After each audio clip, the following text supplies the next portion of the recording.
from Bruin Field at Bethel High School. WHCS Cable Channel 46 presents Peninsula District Boys Baseball. The Phoebus Phantoms and the Bethel Bruins. Good afternoon, everybody. I'm Tim Cole along with Bob Hintz. We welcome you to Bethel Park for this contest between the Bruins with a 4-10 record and the Phoebus Phantoms with an 8-6 record. Game is just underway, and the count to the batter, 2-1. Chad Porro, is 2-1, and he hits it a mile high to left center field. Center fielder is under it and makes the grab for out number 1. And that's Dudley Green, number 7, out there in center field for the Bruins. The game this afternoon brought to you by Zooms with 20, 37, 42, a whole bunch of Peninsula locations. I think it's 13, and they're coming on 14. And in part by Parklawn Wood Funeral Home, where Nancy Staten is the funeral director. Batter now is Rob Quinn, shortstop, number 15. Second batter of the ball game, one down here in the top half of the first. Rob is just a junior on this team. 3-year starter, Tim. Been starting since he's been a freshman. Good ball player.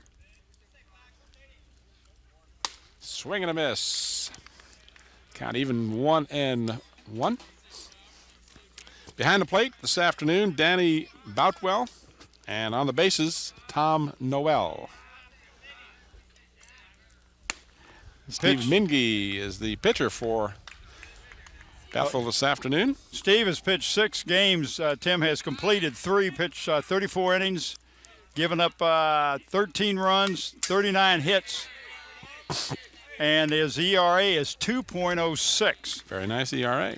Bethel has just been having trouble this year hitting the ball. They're a good team, but if you can't hit the ball, you can't score any runs. Ball high. Now, is it me, or can you see that plate? There's a plate? Thank you. No, I can't. But as long as the umpire can, that's all that counts. Grounder to first. Pitcher over covering Minge with a nice play to assist on the second out of the ball game. So 2 up and 2 down, and Cole Holzclaw, the catcher for the Phantoms, will be the batter. I've got him as number 20, but number 21 is our batter. So I'm hoping that's the right person. Well, you got 21 on him? That's his number on his jersey. First pitch is a strike. I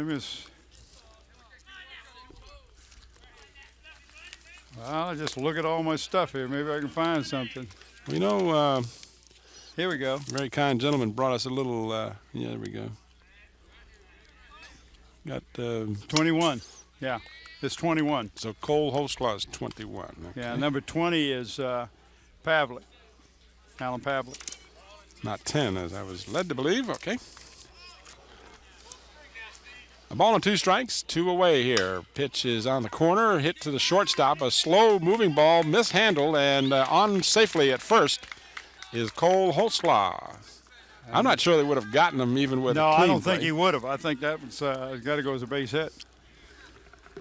We will, because we can be so magnanimous, we'll give him a base hit. I would. Unofficially. Unofficially. And that will bring up another Cole Linesberry, batting from the left side, and he is the pitcher this afternoon for the Phantoms. Minge's pitch is just inside. 2 outs here in the top half of the first. Runner on first. On what has got to be a beautiful, perfect day for baseball. Perfect. And Ron Baden will thank you for that. Yes, he will. Well, he may not thank me by the 9th or 7th inning, at least, because it is rather warm out here. And we want to thank Lynn Olsh's wife, Kathy. We do. Kathy Olsh, Jared's mother. We have an umbrella that is protecting us. And we got the runner caught up between first and second, and they say he slid in under the tag. So Holzclaw caught between bases, just put his head down and went hard for second and was able to slide underneath the tag and ends up stealing second. So the Phantoms have a runner in scoring position now with 2 down. 1-1 the count to the batter, Linesbury on deck. What a nice move the Mingy made.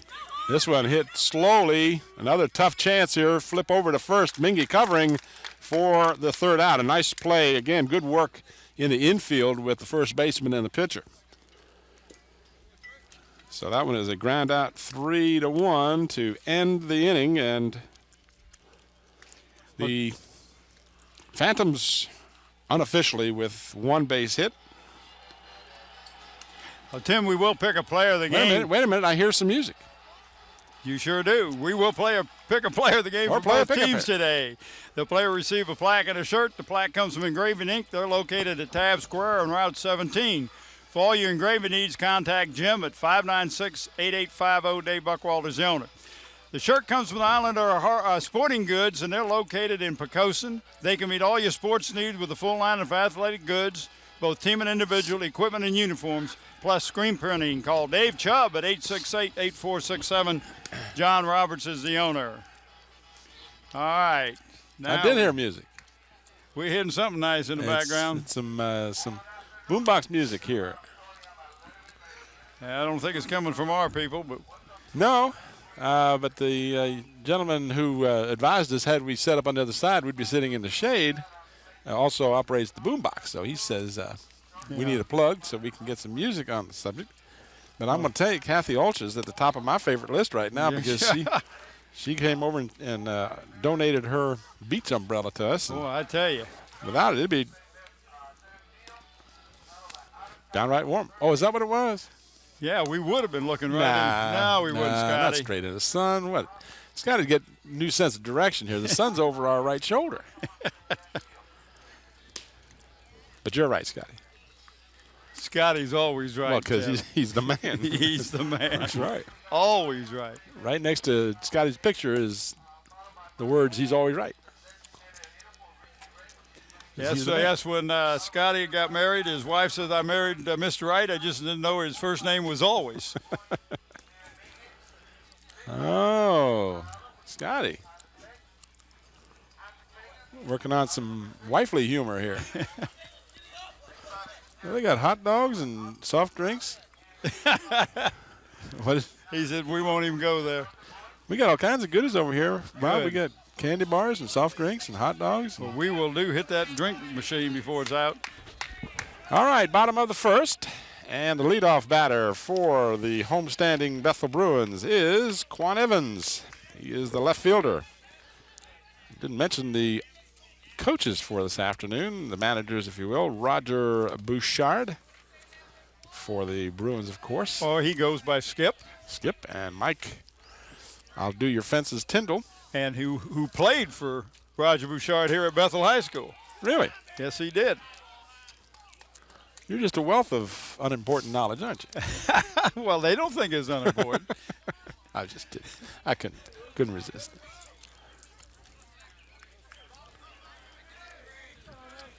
Ball and no strikes to the leadoff man here in the bottom of the first.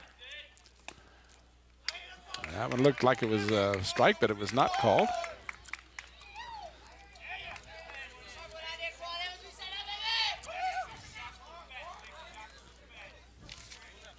Kind of took up some of the stands here. The fans are going to have to work around us here, Bob. Well, they won't mind that.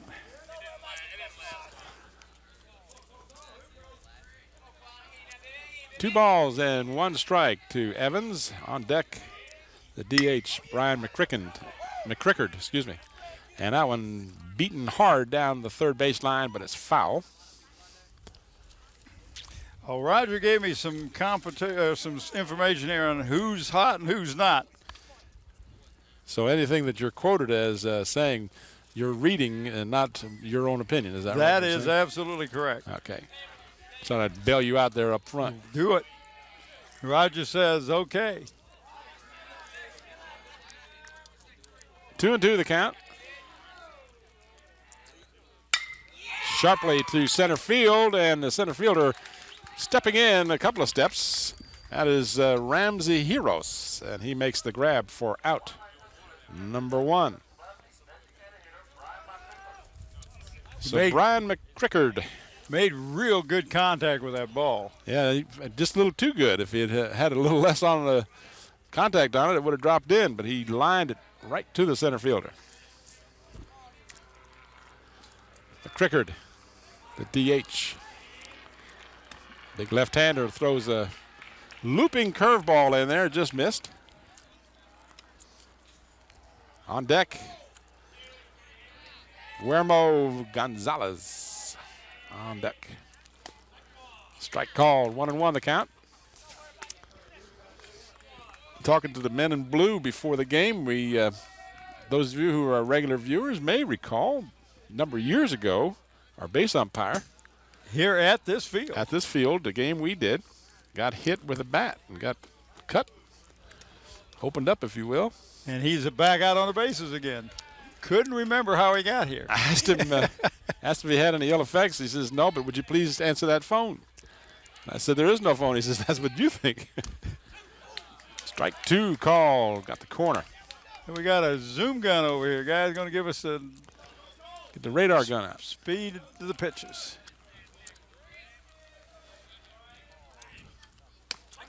And strike 3 called as he caught the corner for the second out. So Gonzalez, Guillermo, the shortstop, steps in with 2 down. On deck, should he keep the inning going, would be the pitcher, Mingy.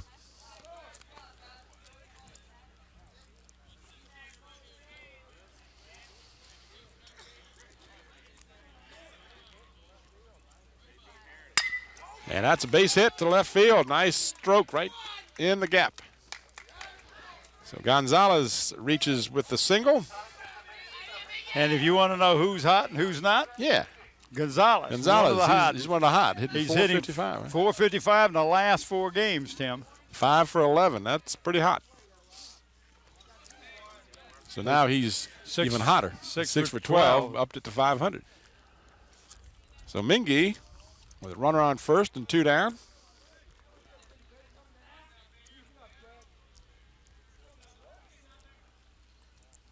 That one's in the dirt. Nice stop. Keep the ball from getting away and holding the runner.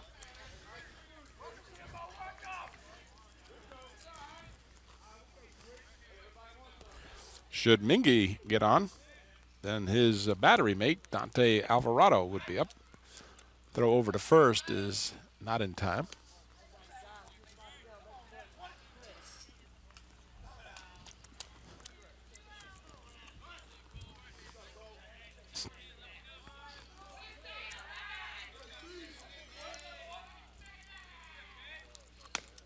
Pitch is high. Lineberry, the pitcher, do we have his stats? Did you mention his ERA and that stuff, Bob? I didn't know. Not with Lineberry. Let me find what I got. Here he is as far as his.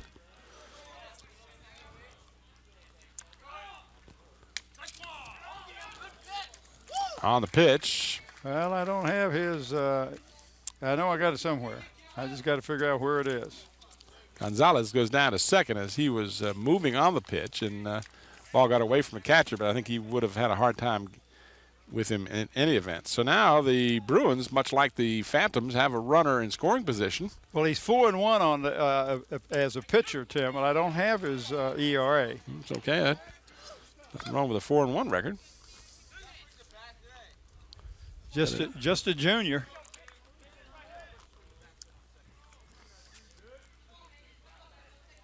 Two and two the count, with 2 out here in the bottom of the first inning. Hit off the end of the bat, out of play down the first base line.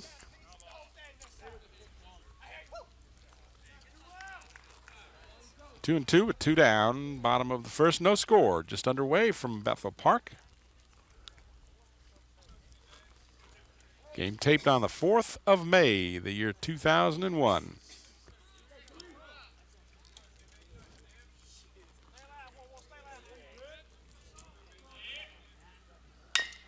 This one hit high chopper to the second baseman. Quick throw over, got him by half a step for the third out. Well, both teams got a guy down to second. Each team with a hit in their half of the first inning, and same result. Not able to advance the runner from second. So after one complete, our score is Bethel 0 and Phoebus 0. I want to mention all those fine outlets that are just continuing to build. You know, when you do a good job doing what you're, well, I see a picture of what we got in there. Oh, here we go. Started to say Zooms, you know, they do a great job. They've got all that wonderful fresh food and quality Citgo gas, and when you do it well, you keep adding and adding and adding, keep growing. Keep going. That's right. They got 13 of them, I think, Tim, and another one that's being built. I know they got one out there next to where you live, and every time you walk in, you say, fill it up, and then you mean both the tank on the car and the... Break out the pizza, the potato wedges, and the Krispy Kreme donuts, and all that good stuff.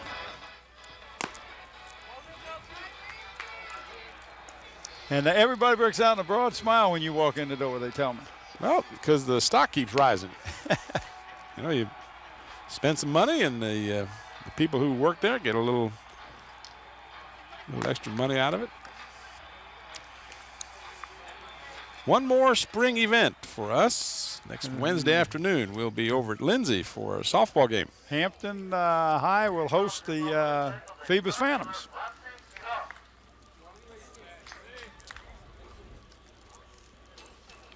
All right, our batter, Ramsey Hiroz, spelled Q-U-I-R-O-Z. And he's a hero. First pitch is across the letters, a little high from my vantage point, but the umpire liked it. And he's the one that's got the final say, doesn't he? He's the only one. This one is hit to right field. Right fielder backs up a little bit and settles underneath it for out number one. So 2 pitches and 1 down here in the top of the second. And your batter is Adam Kyle, who is the third baseman for Mike Tyndall's Phoebus Phantoms. Phoebus 8-6 on the season.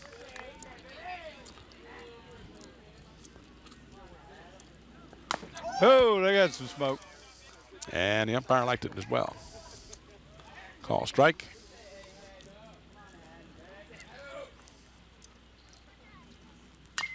Foul back is Mingy working quickly. Is quickly ahead of the batter, 0-2.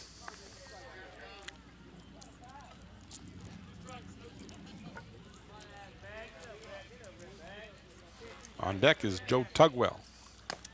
That one's inside for a ball. That got your adrenaline pumping. You know, we were talking about getting some white shirts. We definitely need them before we sit out in the sun for long. Today we need white shirts. This one is popped to right field, and the right fielder is there to make the grab for out number 2. Well, that's 2 putouts for him this inning. He's busy this half. So 2 down, and it is the right fielder. It seems to be right fielder day here. Right fielder, Joe Tugwell.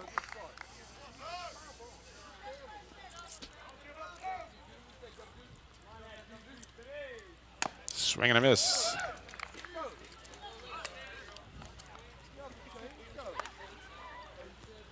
Warm afternoon, temperature in the mid-80s here in early May.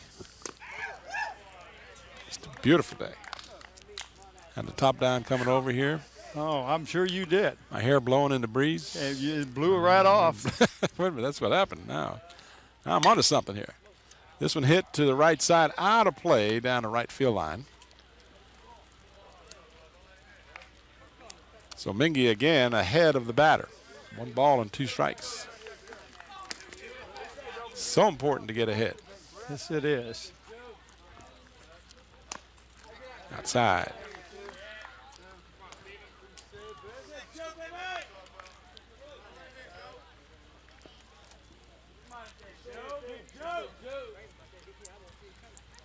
Swing and a miss as Mingy 3 up, 3 down in the second inning. So after 1.5, our score remains Bethel and Phoebus scoreless. Well, Tim, WHCS Channel 46 has the school board meetings live on the first and third Wednesdays of each month. And they are at 7:30 p.m., so tune in and be informed of what's happening in the Hampton school system. Talk a little bit about our camera people today. We got Nathaniel Braxton. I have not seen Susan. I'm sure she's around here somewhere. Nathaniel Braxton is it clear out there on top of the truck in right center. We got Don Strauss as the engineer, the graphics and audio. Andy Foley. Andre Mattingly is doing the instant replay. And the man we have talked and hold in such high esteem that does everything else, Scotty the Man Bowers. You need a knife for all that butter? Well, you put it out here in the sun and you will need no knife. That was put a little differently, but get the same point. I was flipping through my newspaper yesterday, and by golly, there is a picture of the Rogue 4 from Channel 46. We had Scotty and Don Strauss and Andy Foley and what was the other gentleman's name? One of our newest additions, Mike Lewinsky. That's where I got number 20 from. Should have been 21. First pitch hit up the middle off the pitcher's glove for a base hit. So your leadoff man, Dante Alvarado, has a single to open the Bethel half of the second inning. And that'll bring up Andrew Figgins, the third baseman. With nobody out, Bruins with a runner.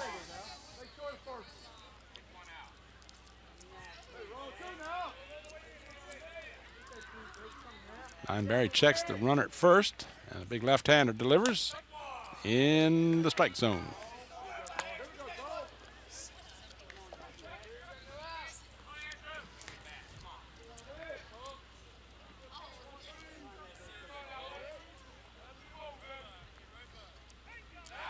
Quick throw to first, and back is Alvarado.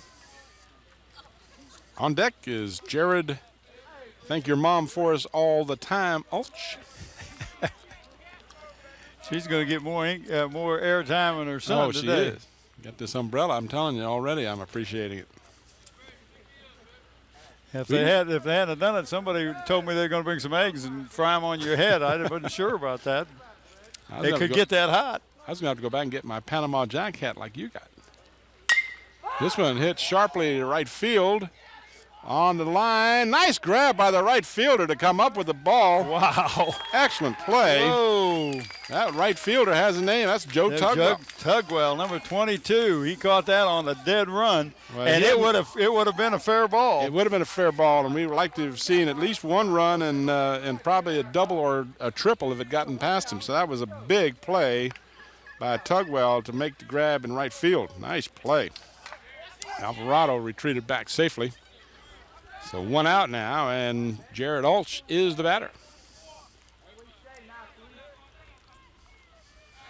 Again, over the first, no problem. Getting back is Alvarado. So if I understand what you were telling me, I think we were off the air at the time, that you coached Jared's dad, is that right? Yeah, we'll go way back to Buckrow Junior High School for that, but that's true. Lynn Ulch was an 8th and 9th grader when I was coaching over at Buckrow moons ago. Many moons. Hundreds of moons. Yeah. Oh, yeah, at least. Runner is going, and he will get in safely at second. Pitch was a ball. Had a good jump.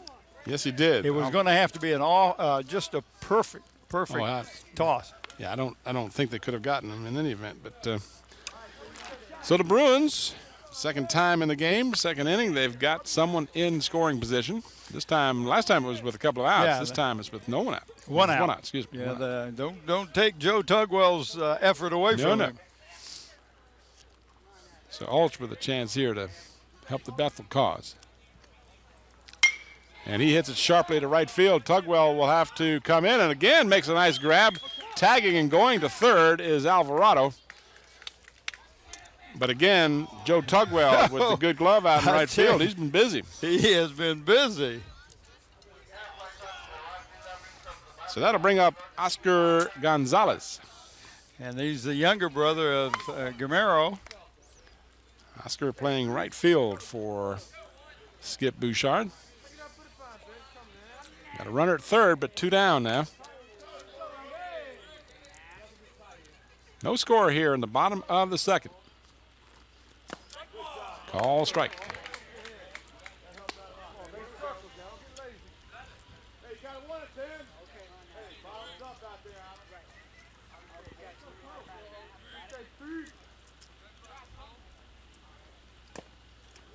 Little inside, 1-1. Alvarado on third with 2 down.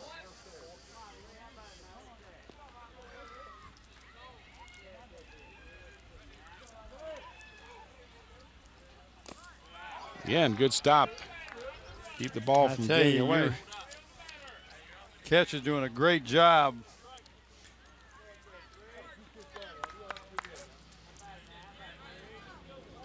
Old Sklar is keeping that ball in front of him. Oh, a nice changeup. Oh, wasn't that a nice changeup? I looked big enough that you and I could have hit it. And we'd have both been. We'd still be swinging. We'd still be spinning around like a top. Screwed ourselves right into the ground. 2-2.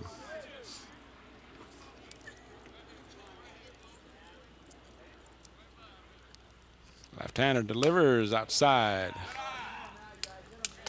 Full count.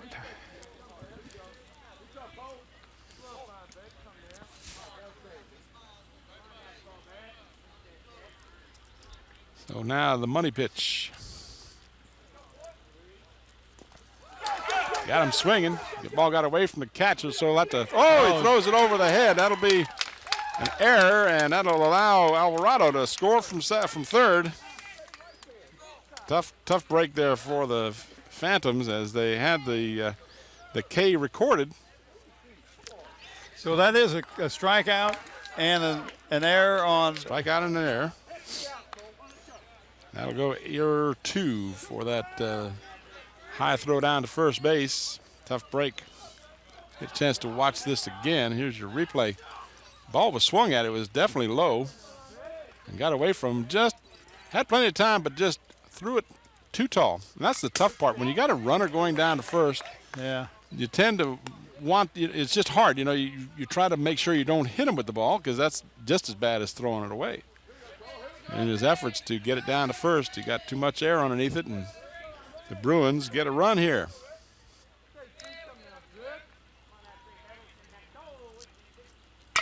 This one is a base hit. Nice effort by the shortstop to come up with it, but he couldn't quite get there. That was Rob Quinn, shortstop, made a dive for it, but you're right.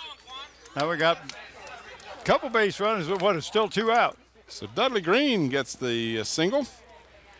And with runners at first and second, 2 away, top of the order now. Back up to Quan Evans, who flied out his first time up.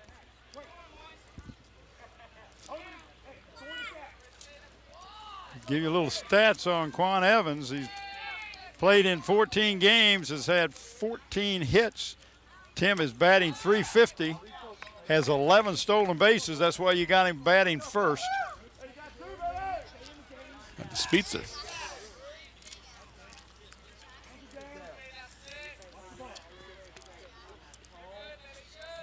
Evans just a sophomore. This one hit right to the third baseman for out number 3. So the Phantoms get a bit of a break there with 2 men on. They're able to get the leadoff man to line the third and the inning, but the Bruins get a run. And they had a couple of hits and an error.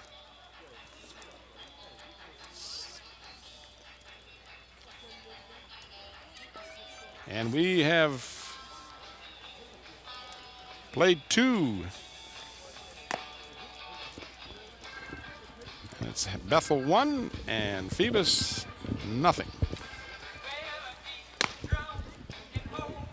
scheduled for 7 innings. I want to thank the folks here at Bethel. I guess this is their table, or if it's not, somebody's table. Somebody's We do table. appreciate it. Whoever it was, your table. Scotty's table. Well, thank you, Scotty.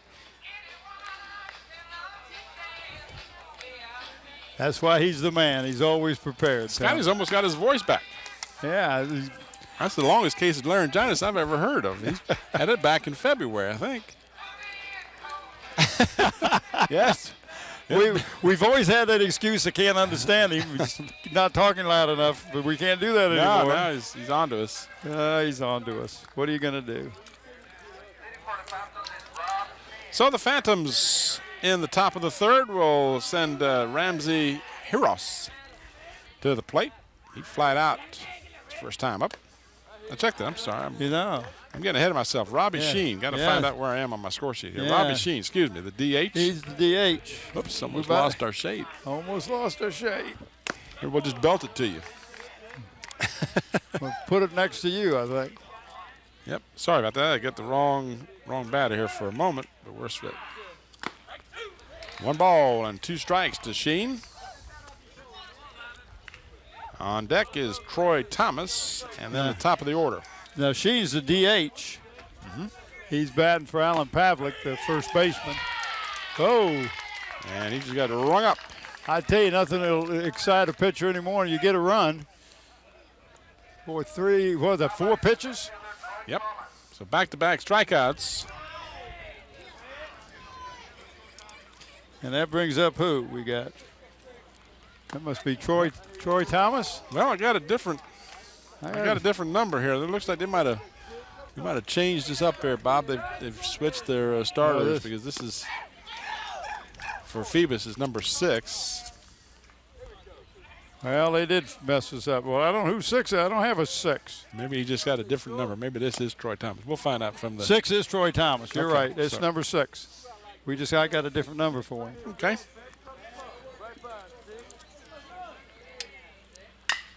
This one is hit to right center field. Right fielder is over to make the grab for out number 2. So right field is a busy position on the field this afternoon. Thomas flies out for out number 2, and that'll bring up the top of the order, Chad Porro. Now, Chad, Tim, has had 42 at-bats, scored 15 runs, had 11 hits, batting .238. And he takes a called strike.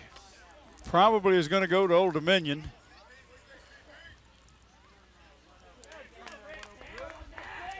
Mingy working quickly, just misses on the outside. 1-1 with 2 down. Swing and a miss, strike 2. Mingy's getting in a groove. He likes to work quickly, and we like quick working pitchers. So we're in total agreement here, right? Yes, we are. Hit to left field sharply, and that'll drop in and mishandled by the left fielder. And that will allow him to go to second. So he'll get a single with an error charged to the left fielder. Tim, that bounced right over his head. Yeah, that's a tough call. Quan Evans out there just bounced higher than he was anticipating, and that's all it takes. So the Bruins commit the error. Wind is picking up a little bit. Yeah, and it's blowing out, too. That's got to be a hitter's wind if I ever saw one. This is Rob Quinn, who grounded out second to first. He's had 46 at-bats, scored 10 runs, has had 19 hits. And they're going to – I'm sorry. They went down to first base. Well, I can understand. He's batting .304.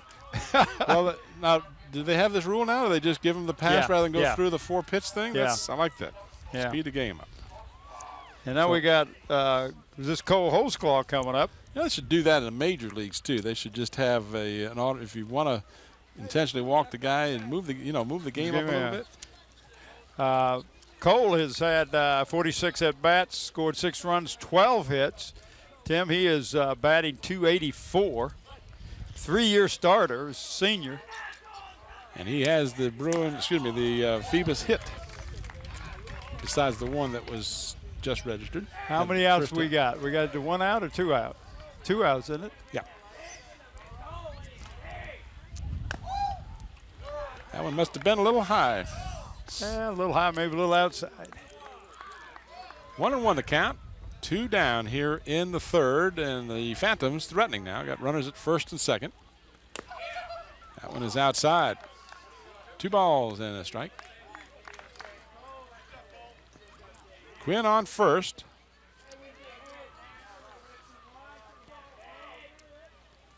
Swing and a miss. Oh, that might have been a ball, Tim. Yeah, but you know, that's one of those things where it's so tempting, you just can't lay off of it. It was out there and it was kind of hanging on the corner and had to swing it. Swing and a miss as Mingy gets out of trouble with a strikeout, and that's the good pitcher who comes back and gets himself out of trouble. But the this umbrella is going to drive me crazy before the day's over. Phantoms do get a couple of base hits. Let's see. Nope, I take it back. 1 hit and a walk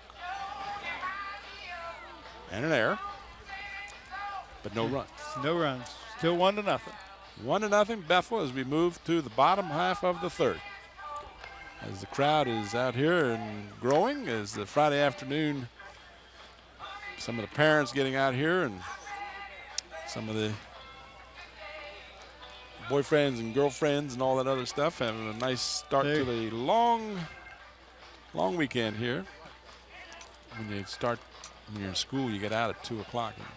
In the real world, you have to work till 5:30 unless you sneak away to do a ball game. Yeah, who did that? Me. Okay. Didn't sneak, though. I had to pay the man. Bottom half of the third will have the Bruins sending to the plate the number 2 batter, the DH McCrickard. He'll be followed by Guillermo Gonzalez and the pitcher Steve Mingy. Bruins 3 hits and 1 run. The Phantoms 2 hits and no runs unofficially.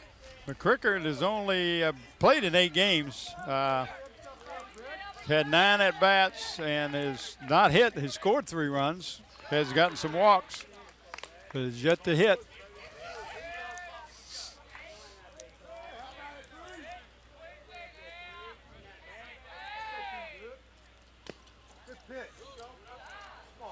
Two balls and no strikes as the umpire felt that one was a little low.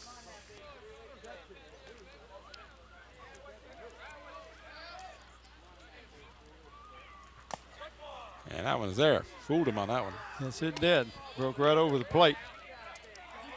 2 balls and 1 strike to the leadoff man. And that one caught the corner. So Linesbury has even the count at 2-2.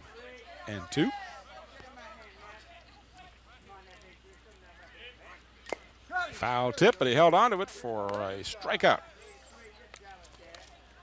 So McCrickard is a strikeout victim. That is the 2nd strikeout of the ball game for Linesbury.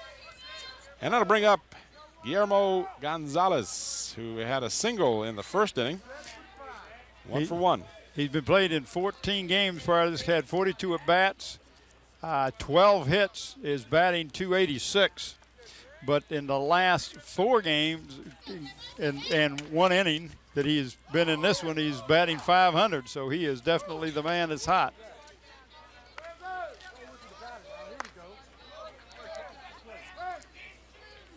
I see Mr. Ulch made that who's hot list too. Yes, he did. Hit sharply, nice hop up to the shortstop and over to first for the out. So 2 up and 2 down. And the pitcher, Steve Mingy, will come to the plate. Mingy's been in 14 games, is 40 at-bats, 10 hits, batting .250.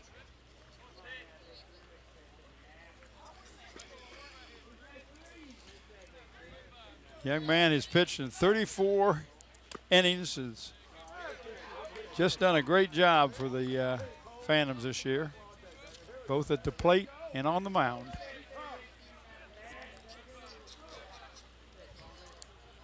Swing and a miss. 1-1 the count. Bottom of the third. If you just joined us, you're watching Phoebus and Bethel.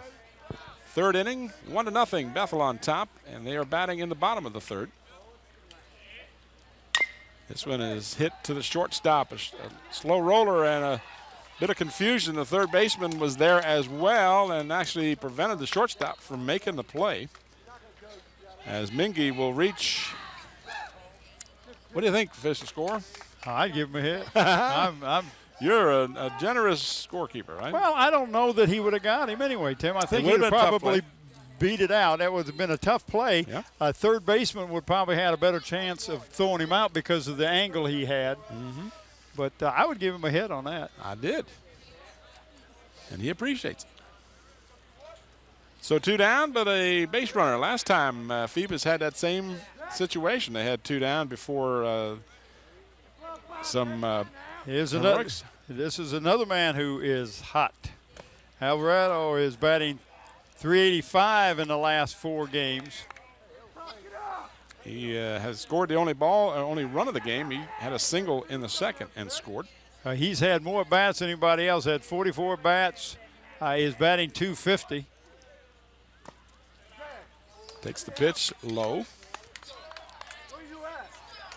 2-0. The count to Alvarado. Andrew Figgins is on deck. Should he keep this alive?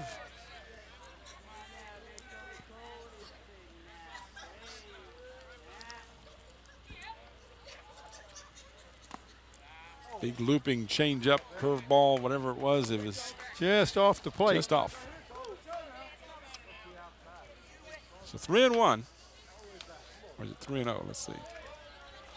It's hard to see the scoreboard in this bright sun. In any event, that's ball 4. Oh, we know that, don't we? So now runners at first and second. And that brings up the young man you was talking about, Andrew Figgins. And the young man, I believe, is just a sophomore. Yes, he is just a sophomore, Tim. Let me see what I've got on him. He's played in 11 games, 25 at-bats, and is batting .240. Ball gets away from the catcher. He's got a shot at the man at third. Nice job by the third baseman to grab that one on the hop. Had that ball gotten past him, you're looking at a 2-0 game. Yeah, at least. But both runners are able to advance on the ball that got away from the catcher. I guess that would have to be ruled a wild pitch, I think. Either a pass ball or wild pitch. I think it was a wild pitch. So now the Phantom's got some trouble again. And Lionsbury does a good job of getting the corner for a strike. 1-1 the count. Oh, Tim, they got pizza. They're bringing pizza behind Pizza. That one is hit to the shortstop. Made to order out number 3. That was what the Phantoms needed big time. Yes, they did. So they get out of trouble with runners at second and third. The Bruins are unable to get another run across. So we've completed 3 now. And our score after 3 complete is Bethel 1 and Phoebus nothing. Well, Tim, Zoom has given an award to the senior player on each one of these teams this year who has demonstrated academic excellence. Those players will receive plaques at a school board meeting after the season. We'd like to thank David Allen of Zooms for their continued support, not only to WHCS, but also our student athletes and the young people on this team. For the Phantoms, Cole Hostclaw with a 3.4 will be getting that award. And guess who was going to get it on the other team? Our man, Mr. Ulch. Mr. Ulch. All right. All right. Well, I was Jared Ulch, 4.17. Wow. And, of course, he comes by that intelligence through his mother's side of the family and not his daddy's side, because I know his daddy too well. So that was Bob that said that. That was Bob Hintz, director of calls there, Mr. Ulch. I'm looking to see if Lynn is here. He's usually at a ball game somewhere.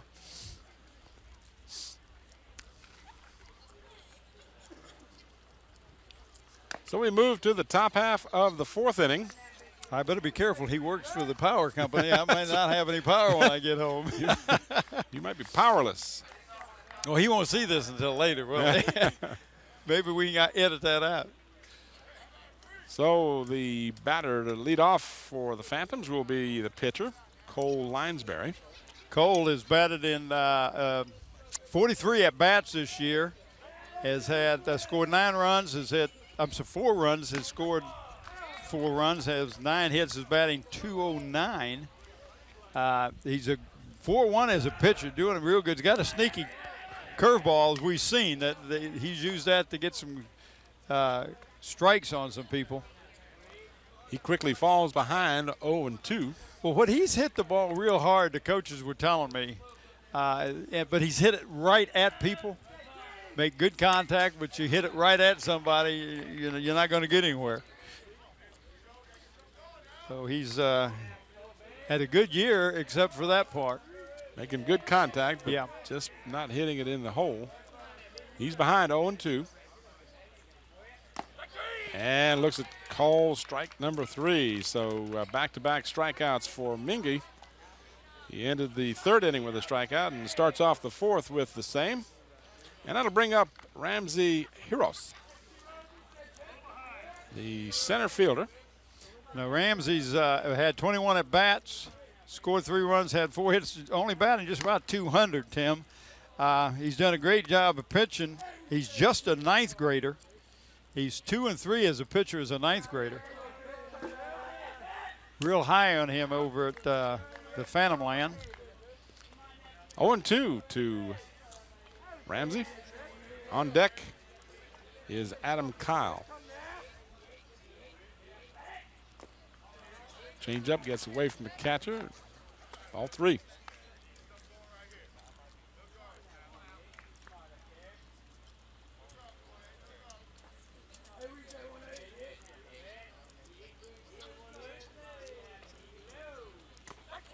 And the call strike, 3-1. Well, there's no doubt he was going to take that all the way.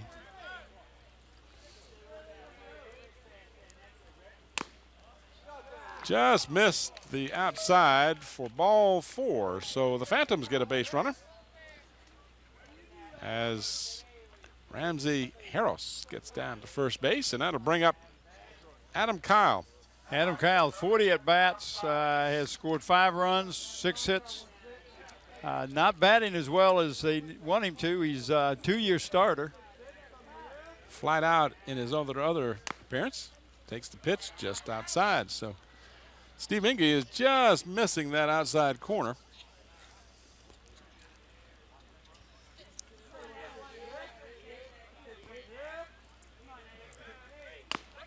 That time he doesn't. 1-1. Well, that wind, the little breeze we had just kind of blew itself out, didn't it? Just kind of died. Is it possible for a wind to blow itself out?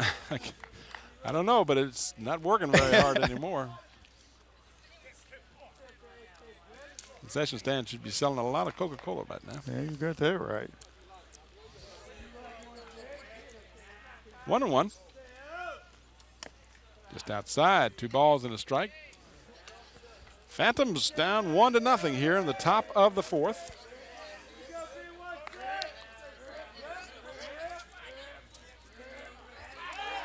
Quick throw over to first, back in time.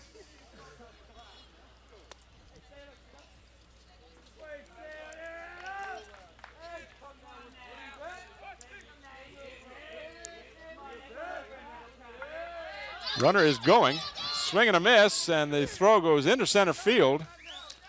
Backed up nicely, so there won't be any further advancement, but the Phantoms do get a runner at second now. And what we have, the count is what? 1-1? 2 balls and 2 strikes. 2-2. I can't see those little lights. Barely. They're rather faint out there, the bright sunlight.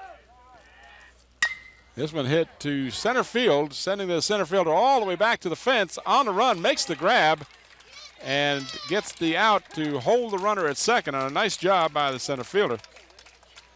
That one hit deep left to center field. I think Mike Tyndall's a little upset. The base runner should have been on tagging up. Yep, and that's a good point. And that's one of those things that doesn't show up in the scoreboard or in the scoring column, but that could have been a big play down the road since we're looking at a 1-0 game right now.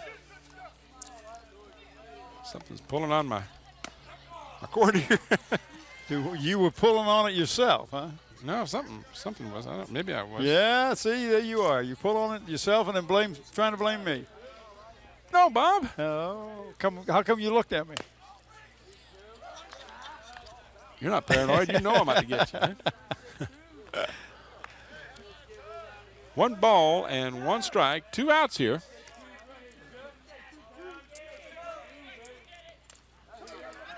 It's away from the catcher. Down to third and in underneath the throw. So now the Phantoms have a runner at third with 2 away. Good shot of Mike Tyndall talking to the young ball player. That is Heroes down there, third base. Mingy just misses. He's been right in that spot. He's been consistently just off the plate. He, brings it in a little bit and gets the call strike, but if he's either just on it and just off it.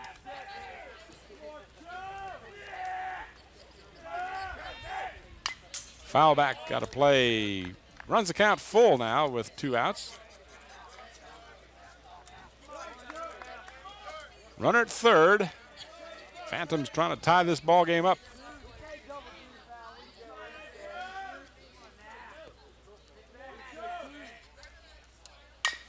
Hit to the right side. Pitcher covering first, and good play at first. Got him just in time. That's what, about the 4th play like that? Yeah. Shows the absolute importance of the pitcher covering first. You got that right. So a big play to end the rally and leave a man stranded on third. Phantoms got the base runner on the base on balls, but were unable to get him across. And after 3.5 innings, our score remains Bethel 1 and Phoebus nothing. Here's that replay. I tell you what, you're going to appreciate this because this is you're going to see the very end of it. But what you didn't see was an excellent hustle by the pitcher. That's the 3rd time that he has had to go over and cover first in various roles. A couple of the times it was the first baseman who made the grab. This time it was the second baseman who went to the ball, as did the first baseman. And by doing so, of course, the first baseman was out of position to get back to the bag. But Steve Mingy definitely knows the importance of fielding your position. All right, so the Bruins now in their half of the 4th inning. As this game moving right along here, our good buddies at Zooms bringing you the early part of this game. Zooms with they got Beantown coffee, fried chicken, potato wedges. Oh, that's Mr. Olshup there. We got a baker's dozen stores open now, 13 up. Olsh has been in 14 games, Tim, has had scored 9 runs, 11 hits, was batting .275, but in the last 5 games, batting .300. So first 2 pitches to him are balls, so it's 2-0 to the leadoff man here in the 4th. Gonzalez, that's Oscar on deck. And a call strike. Popped out of the mitt of the catcher, but it was right there.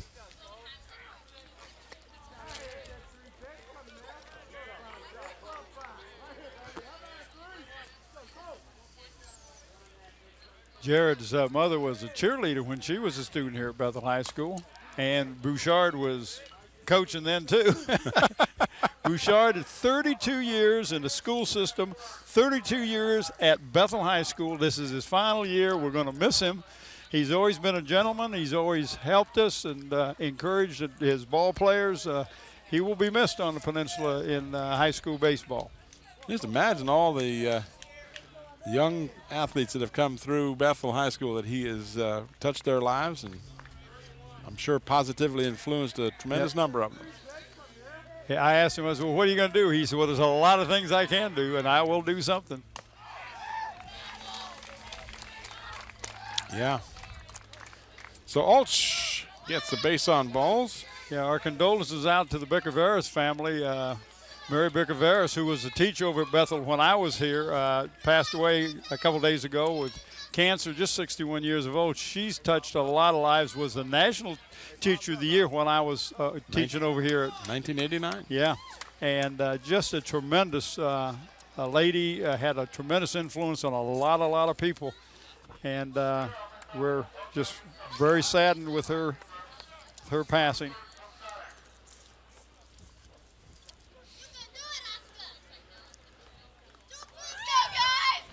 So the conference is over with as the Coach Tyndall and the battery mates out there. Well, this is Oscar up here. He's getting a lot of help from behind us. He's been in 10 games, has had 17 at bats, batting .235. He is just a sophomore. Popped up out of play.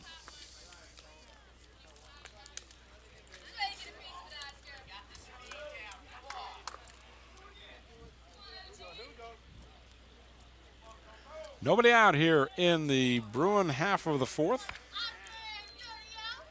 Gonzalez is the batter. Dudley Green is on deck.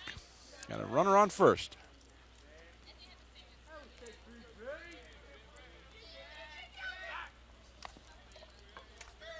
One of those I know you're over there at first base throws over. Yep, I'm just going to kind of keep you honest.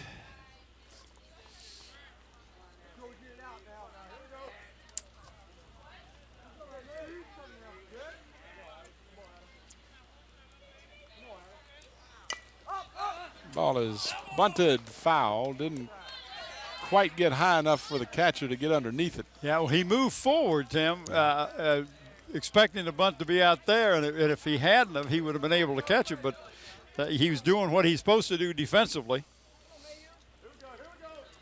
So the Bruins trying to move the runner over to second. Misfire on the bunt attempt.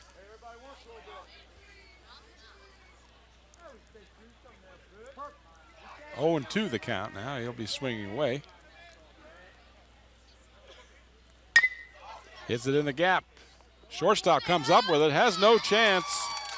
That was just an infield base. Yes, hit. it was. Nothing we could do about it. Good play by the shortstop. Just no chance to on the contact. Ulch was moving. He might even been moving on the pitch because there was no opportunity to force him at second. That brings up Dudley Green. Dudley has been in 13 games, has only had 17 at-bats. So Bethel now with runners at first and second with nobody out. Green is the batter. He had a single in his only other appearance. 1 for 1. Squares around a bunt. And did so, but did not make contact. So strike one is the count. The coach will tell you, you want to keep your eye on the ball when you're making that bunt attempt, because it's easy to be looking where you want to go. It's like a pass catcher taking his eyes off the ball at the last minute to see if somebody's going to hit him. This one's bunted foul down the third baseline. I equate it to the golfer who's swinging at the ball wants to see how far he's going to hit it before he hits it and pulls his head up. And then looks and still there, isn't it? Why, by golly, or does like I do and fouls it off. So quickly ahead on the count is Linesbury. He is ahead 0-2. Still nobody out here in the fourth. Bruins trying to put some runs on the board. They've got one, but they'd like more. Linesbury delivers, and it is fouled out of play.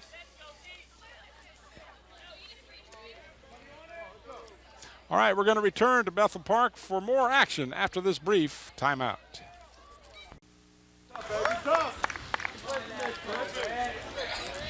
Back here at Bethel Park. Count to the batter is 1 ball and 2 strikes. Nobody out. And he got suckered on a way outside pitch. That's that pitch I was telling you about. The coaches say he's got a sneaky curveball. Yeah, that was one of those things that, like you said, it was about the size of a beach ball by the time it got there, but you couldn't hit it because it was. Your timing is so far off when that happens. It's just unbelievable.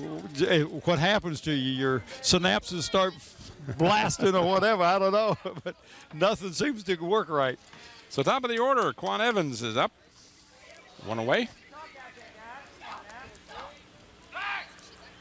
Almost got him leaning in the wrong direction. That's where the left-handers have that big edge with yes, that throw they do. to first. Need to Phantoms are thinking double play. They'd love a double play. This is who we got batting now? This is Mr. Evans, the leadoff man. Chad Evans, young man's got a 3.8 GPA, Tim. He's just a sophomore.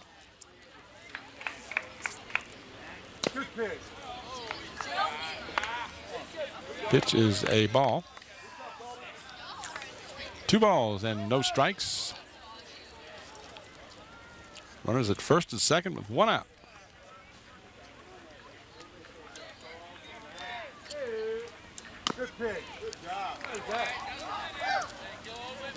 Just off the plate for ball 3. Is that 3-1, huh? Board says it's 3-0. Well, see, that's like it looks like a light out there. Yep. But maybe it's not. In any event, the base on balls and loaded up. So the Bruins with the bases loaded and just 1 out. And we've got a pinch hitter here, Bob. Right. That's Clinton Pye. Clinton is been in 12 games, has 22 at bats, batting .227. He's got a 3.38 GPA. He's one of the seniors on it. He's got 5 seniors on the team this year. How do you spell his last name? P-A-I. Clinton Pye. His dad was here at Bethel. There was 2 of them, brothers, and I don't know which one is this one, or maybe a cousin, but I'm sure it could be his dad. Ball is in the dirt, gets away from the catcher. It's going to allow the runner from third to come on in on a wild pitch. That's Ulsh. So Ulsh is able to score, and the other base runners move up.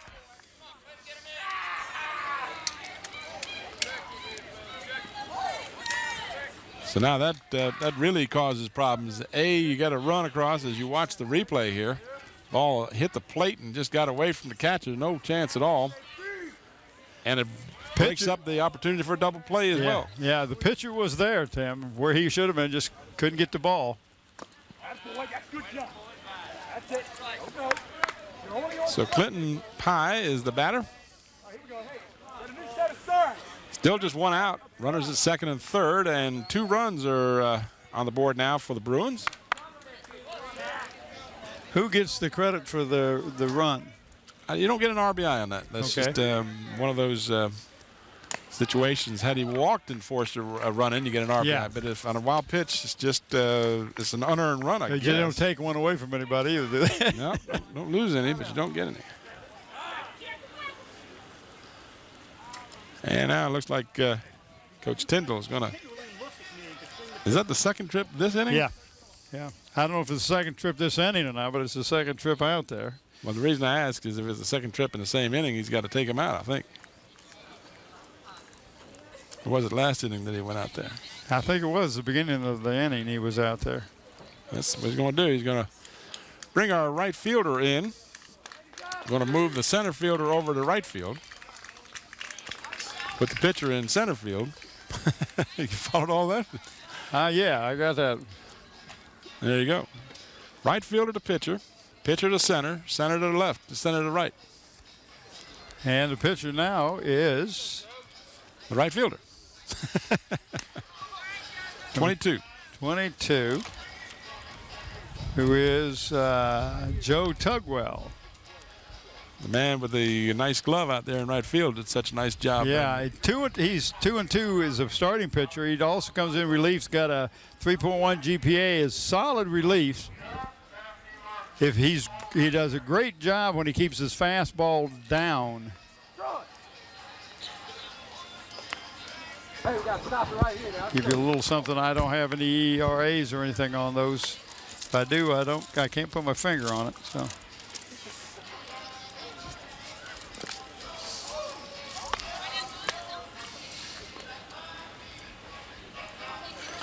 We're going to have our own little seventh inning stretching.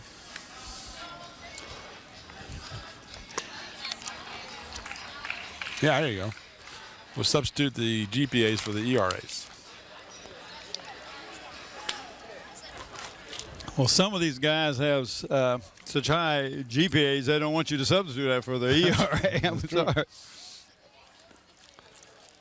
And vice versa, right? All right.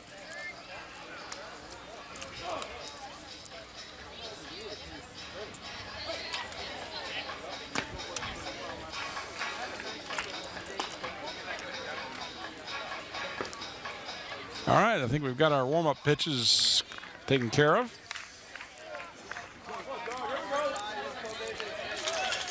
Reset the situation for you. There's one out. Runners at second and third. One run is in. Count is 3 balls and no strikes to the batter. It's Clinton Pye. Clinton Pye, who is pinch hitting. Who's he pinch hitting for? For the DH, Brian McCrickard. Now, this young man, Brian McCrickard, I didn't get to tell you about his, but he's got a 3.2 GPA. All right, so we got the bases loaded.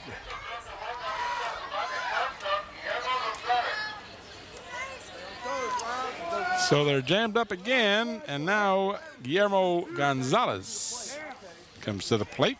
He has a single and ground out. He's 1 for 2 on the afternoon. And he's got a 3.3 GPA, Tim, batting 286 overall, but is on a hitting streak, doing right well.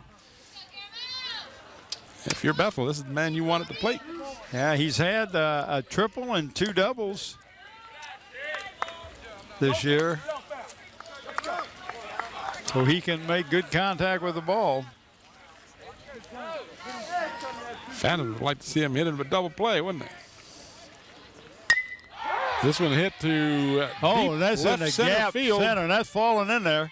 It does. It drops in beautifully. 1 run is in. 2 runs will score. And they may send him. They will. They'll send Gonzalez all the way to third as he cleans the plate. Roger is high as a kite, man. He double high-fived him. What a hit. Clean off the bases.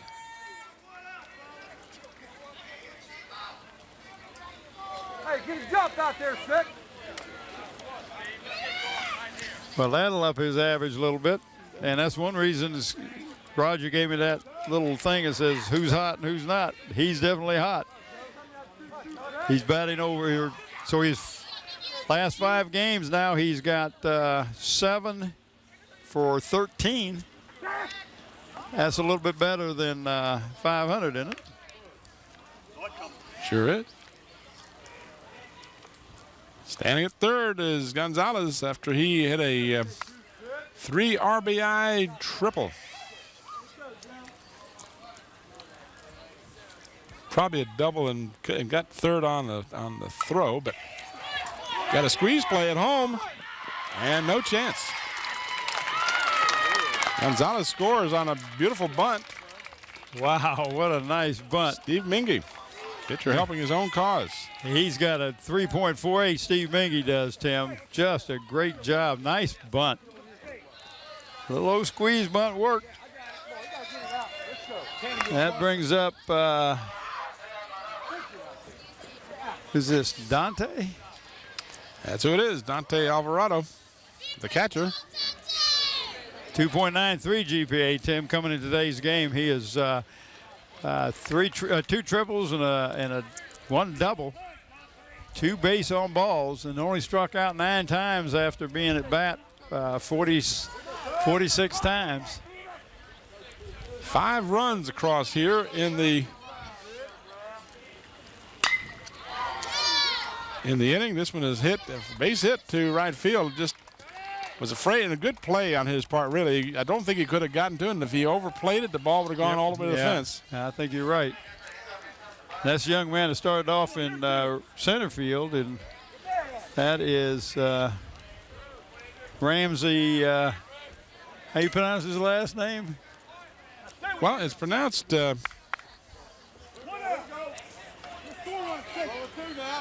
Well, this is Andrew Fagans. No. I'm talking about the Phoebus young man. Oh, I'm sorry. That's where is pronounced Eros. Eros, that's it.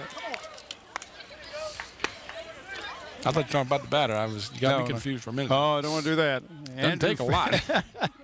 Andrew Fagans, Tim. This young man is just a sophomore. He's got a 2.9 GPA.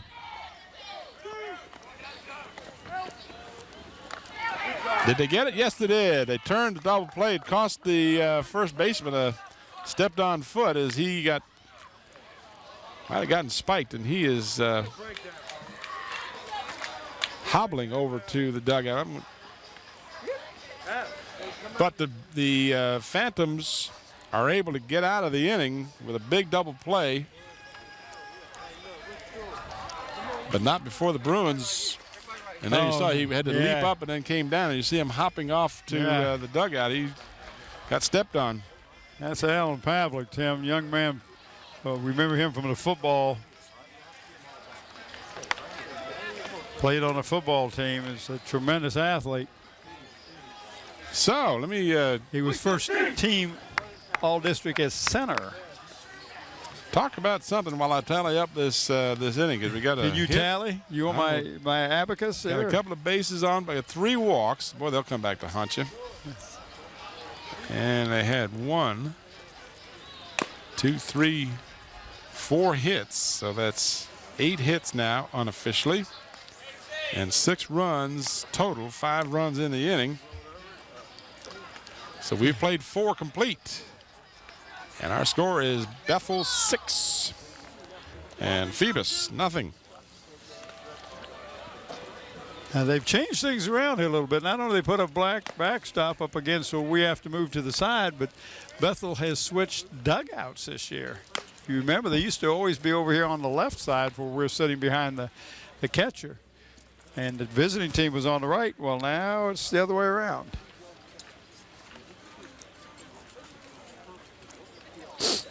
After the success that the Bruins had in the past, you would have been surprised to see them change anything, as superstitious as sports people are. Yeah, well, sometimes you do it to shake things up. All right, for the top of the 5th now, Robbie Sheen will be the batter. He's the DH for the Phantoms.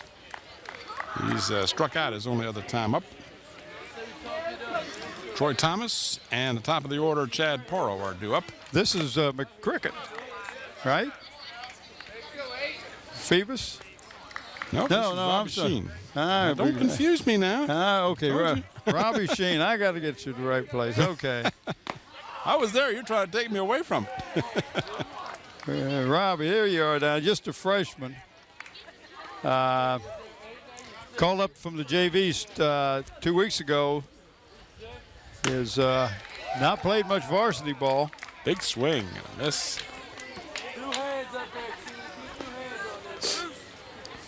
He's got a 3.24 GPA.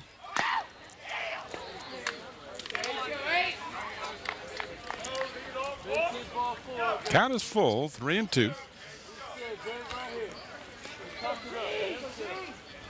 Swing and a miss as Mingy strikes out the leadoff batter. And that'll bring up Troy Thomas, who flied out to right field his first time up. The left fielder, Troy Thomas.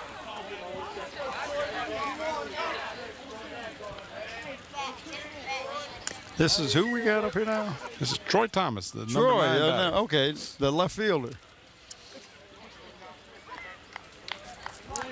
Just a sophomore batting. Been in 15 games, got a couple hits. Is a quick outfield, scores big runs when he gets on base. Very quick. They like his speed. Took a call strike, 1-1 the count. And went for the bunt attempt. So a ball and 2 strikes now. Come on, choke your poke up there. This hit sharply in the hole as he'll reach first on a single. Now maybe we'll see a little of that speed. You're down 6, you got to get something happening. See if they get him going down there. So top of the order, Chad Porro. Chad's got a 3.1 GPA, probably going to go to Old Dominion in the fall. Has 16 stolen bases, 6 RBIs, 6 walks. He sacrifices well. Couple stolen bases. He's had a home run this year. Took the pitch for a call strike. Bethel 6 and Phoebus nothing. Top half of the 5th inning.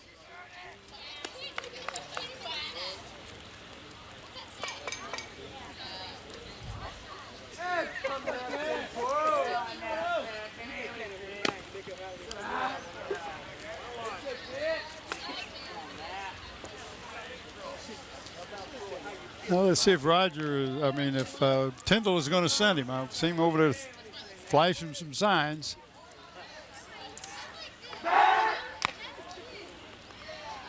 Mingy with a quick move, got runner back in time. 1 ball, 1 strike, 1 out here in the 5th. Runner on first. This one is hit to the left side of the infield. Shortstop up with the ball, over to first, out for number 2.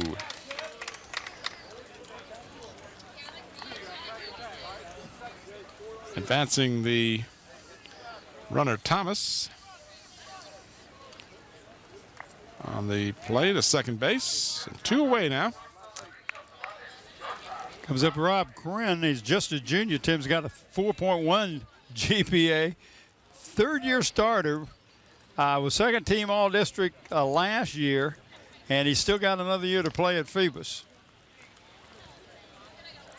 Had 6 base on balls, and when he's got on, he's got some decent speed. He's stolen 5 bases, 10 RBIs. He'd like to add to that right now. Phantom's got a runner on second. Had a couple doubles. And they'd like to have one of those right now.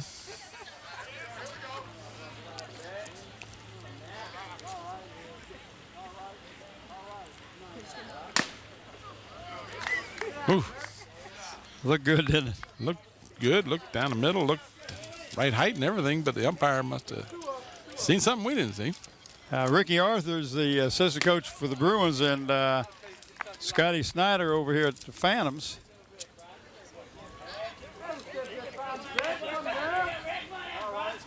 Two balls and a strike. 3 balls and a strike.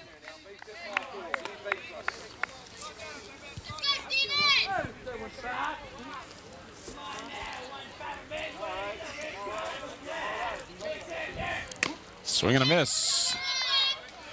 So the count runs full now on the batter, Rob Quinn. Cole Holstlaw is on deck. Should Quinn keep the inning going.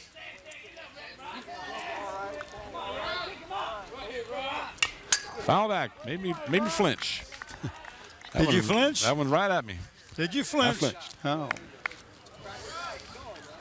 Even my reactions are still there at this grand old age.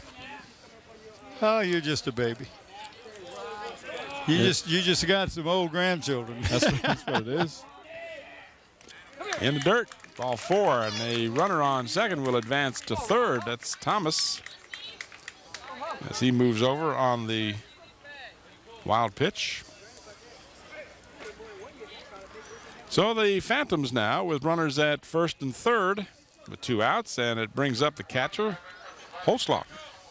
Young man's been, he's a senior, Tim. Of course, he's getting the Outstanding Academic Award. He's got a 3.4 GPA. He's a 3-year starter. Has 7 RBIs, has 9 base on balls. Got a couple doubles this year, so it wouldn't hurt right now to get one. Help the cause a little bit.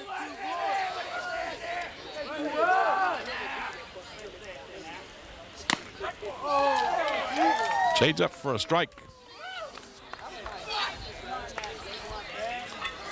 If Holsclaw can keep the inning going, it'll bring up Cole Linesberry.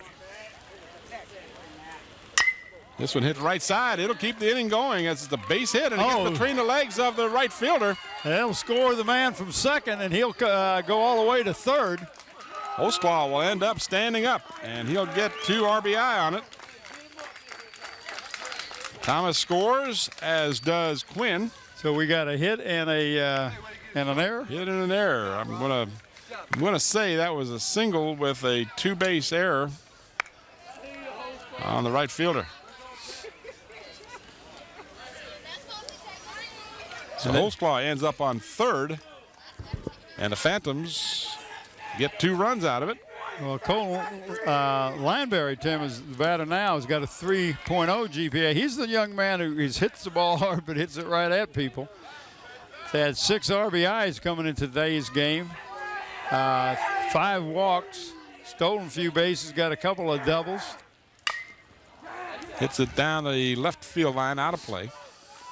Just was out of play. So quickly ahead is Mingy, 0-2 with 2 down here. Phantoms with a couple of runs in, 6-2 our score.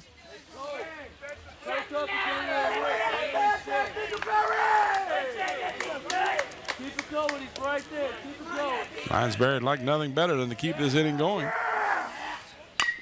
Again, same place, same result, out of play down the left field line. Just almost got a couple of spectators down there. Well, I wasn't sure if they're trying to catch it or just trying to get out of the way. I think they were trying to get out of the way. Yeah, a little bit up there. Change up, got a piece of it. That was a good pitch, Tim. Yeah, he's thrown a couple of fastballs and then was figuring, all right, he's going to be settling down in there to really try and tee off on one. And Well, good job by Linesberry just to get a piece of it. Cole did a good job of getting a piece of it. That's a good point, because that was that kind of that kind is the one that you break your neck trying to hit. Got another piece, so he's hanging tough.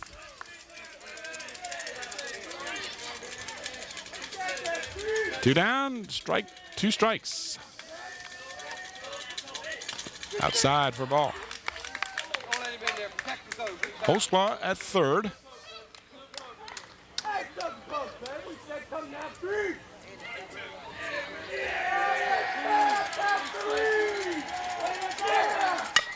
Hit to left field. That'll be a base hit. Holsclaw will score. So Linesberry keeps the inning going, helps his own cause, makes it a 6-3 ball game. Well, Tim, he must have fouled off 4 or 5 pitches just to stay in there, because he had two strikes on him real quick. Yep, good job. That brings up Ramsey. Ramsey Heroes. Ramsey, where are you, Ramsey? Got a 3.2 GPA. Just a 9th grader.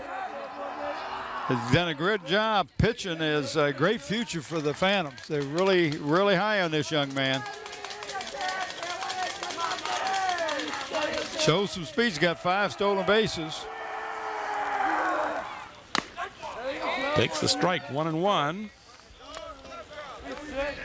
3 runs in for the Phantoms. 6-3 ball game. Here in the top half of the 5th, scheduled for 7. Throw over to first is not in time. Well, you've cut the lead in half. If you're Phoebus, you can't get it all at one time, so you chop away at it the best you can. Foul back.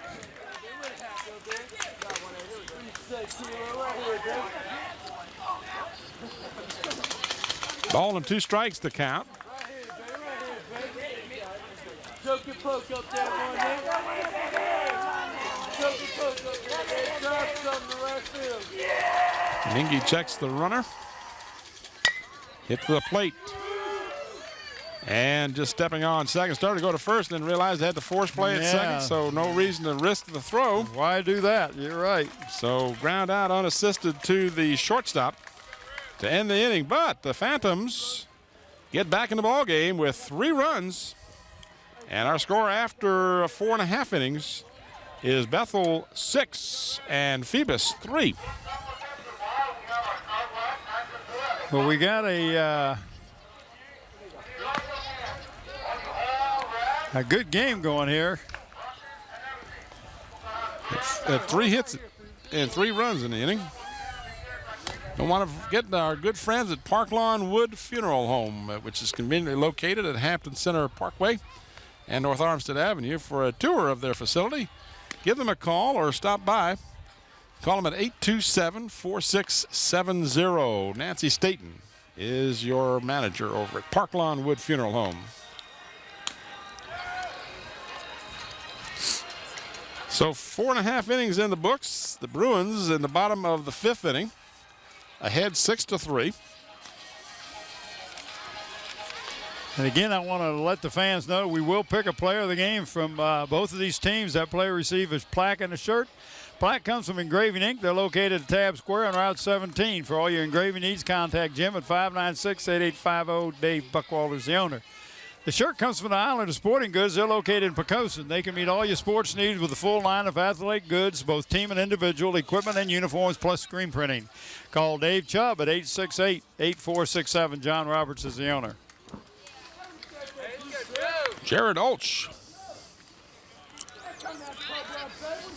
What's he doing? I don't know, but his hand's cold, so you know he's been with air conditioners. I'm talking about Andy Foley. Andy's hope he's bringing us a drink. No, are you crazy? Yeah, I know he got out here before I could ask him.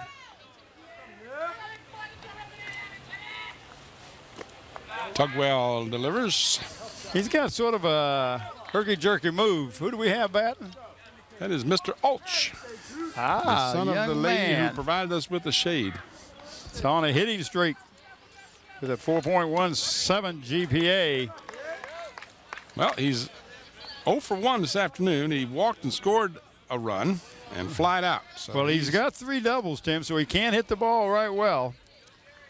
He's been one of those that's hot. Call strike 2-2 is the count.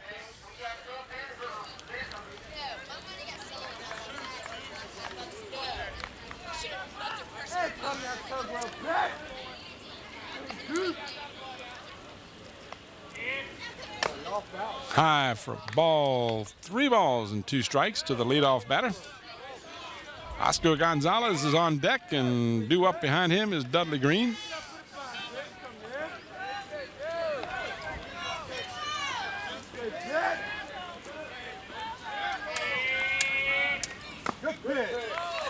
Just inside for ball 4. So the Bruins. That second time that Mr. Ulch has got on base with a walk in it. Yes, it is. Back-to-back innings.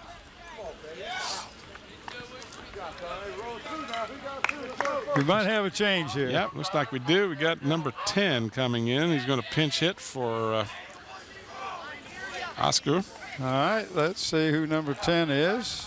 That would be Devin Robinson, looks like. Devin Robinson's got a 2.8 GPA. Let's see what else we got on him. He's only been in 5 games, Tim, so he's a youngster just getting his feet wet.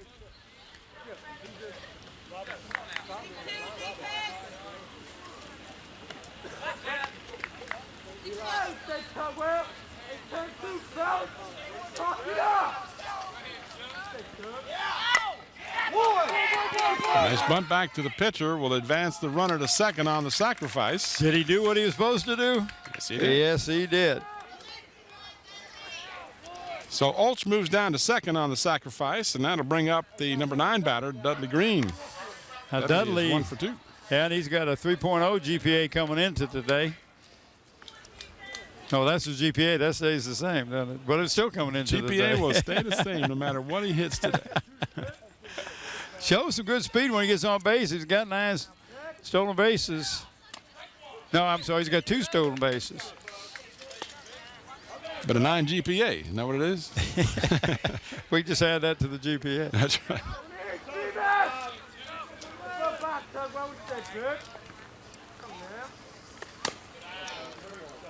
1-1 to the batter with 1 out and a runner at second.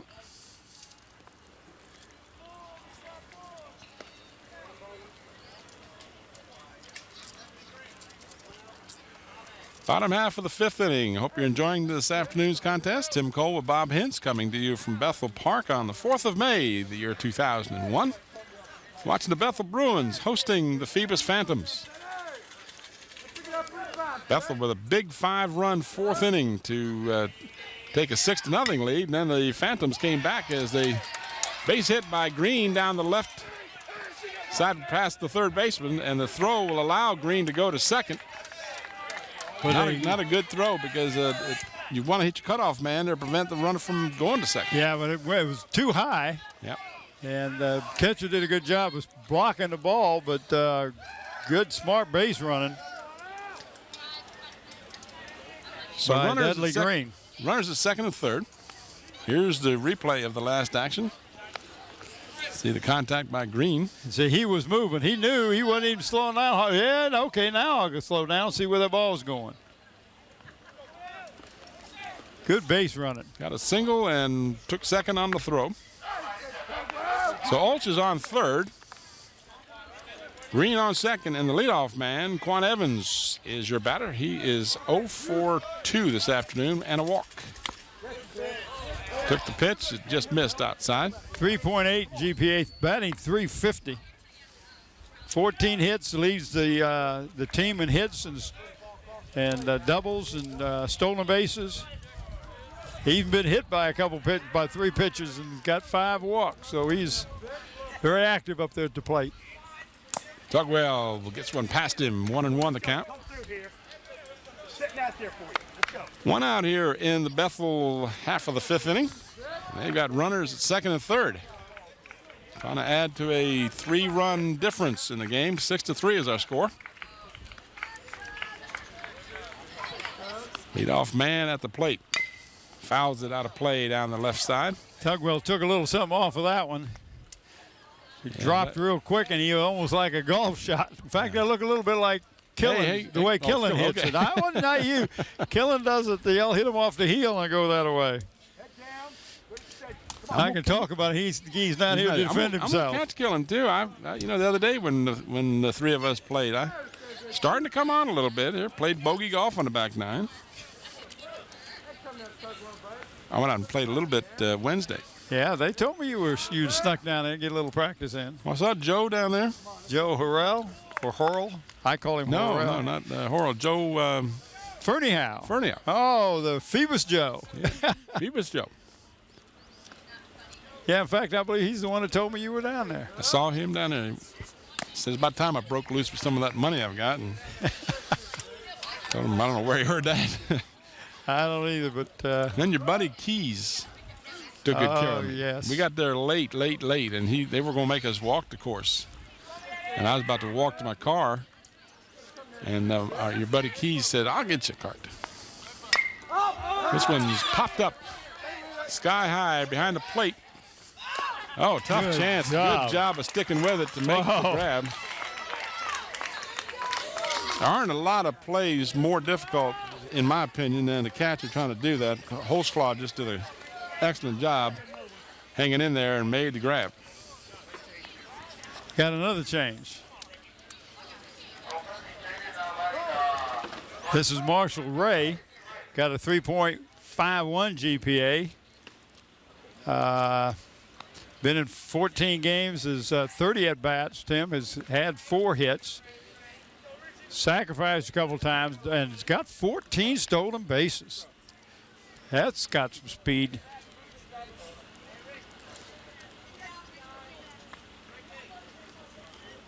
Now, Marshall Ray is, I had him listed as the starting first baseman, so he's going to hit for himself here then. Is that what you're saying? Yeah, he's hitting in place of the Brian DH. McCrickard, who was the DH. So. And actually, he was previously replaced by Clinton Pye in the previous inning. Was McCrickard. And we've got a new pitcher coming in now. So who's number 3 for the Phantoms there, my man? Is he one of our already in the game players? Let's see. That's Cole.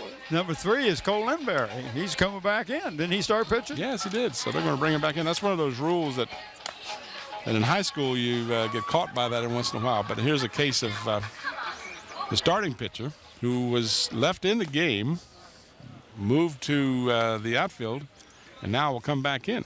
So everybody else goes right back to where they were. If you say so. And they did. I watched the fielders move back to where they were at the beginning of the game.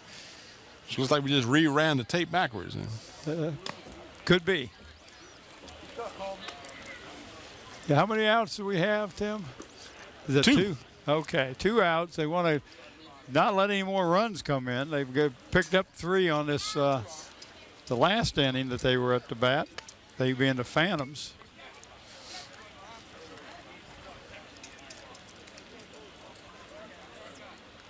There's some rules in high school baseball that differ from others, where you can substitute for the catcher or the pitcher on base. You can get a base runner in there for them and actually replace them on the base paths, but they don't come out of the game. And then, of course, this is another one, although I'm not sure in big league ball, if you wanted to, if you could take your pitcher, move him to a position, and then bring him back. I thought I read something one time where a guy had played every position during the game. And several people have done that, yeah. Just to say that. But I don't know that he. You might have been the pitcher last. So yeah. I don't know if you. But I don't know he played the position more than once. Right. I mean, didn't come back to it again. I don't know. I don't know that there would be any reason why you couldn't. But, you know, in this day of specialization, obviously, in baseball, major leagues, you've got pitchers who are purely pitchers, and that's all they're going to do. But okay, so we've got all the changes made here. Bring you back up to date. We are in the Bruin half of the 5th. They lead 6-3, and the batter is the first baseman, Marshall Ray.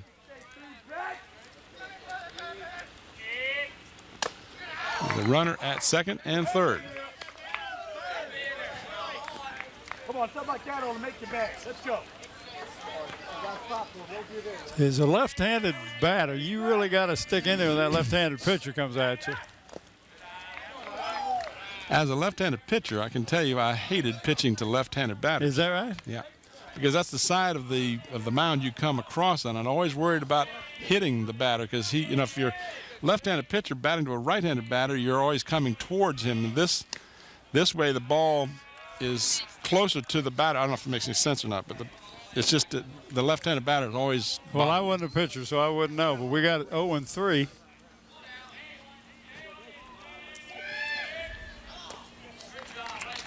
So 4 pitches.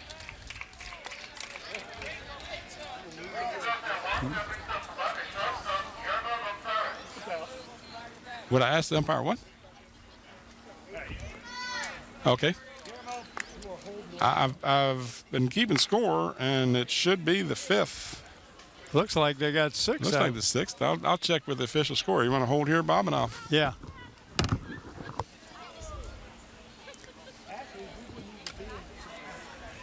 And now we're bringing in back. Now we're coming back in with Tugwell again as the pitcher. Tim, so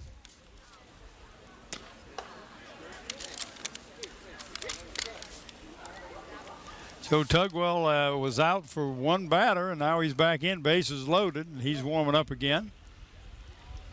And we're coming up to bat. It looks like we have Guillermo Gonzalez coming up. He's batting .286. Got that 3.3 GPA. Tim, they brought Tugwell back in. They just used Cole Lineberry just to pitch to that to one walk batter. the batter. Yeah, I guess. 4 pitches. It is, in fact, the 5th inning. It is the 5th inning. Mm-hmm. This is the top of the 5th. No, actually, it's the bottom of the 5th. Oh, I'm sorry. Yeah, Bethel bottom of the 5th.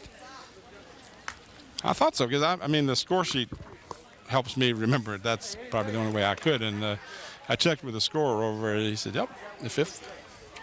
I said, "Why do you got 6 on the scoreboard?" He says that's probably a 5 that looks like a 6. It is hard to tell. Okay, 5th inning, bottom of, 2 outs. Bases Runners loaded at every base. No place to put anybody. So Joe Tugwell is back. And they still get their warm-up pitches. Interesting. Yeah, that's surprising, but I guess you get them. Hits sharply to the shortstop. Nice grab to the second baseman for the out. Waiting for the umpire to signal so, and with 1 pitch, they get out of big-time trouble. Because if they'd gotten some more runs there, Phoebus would have been hard-pressed. So Gonzalez grounds out unassisted to the second baseman to end the 5th inning. So now we're in the top of the 6th. You got it.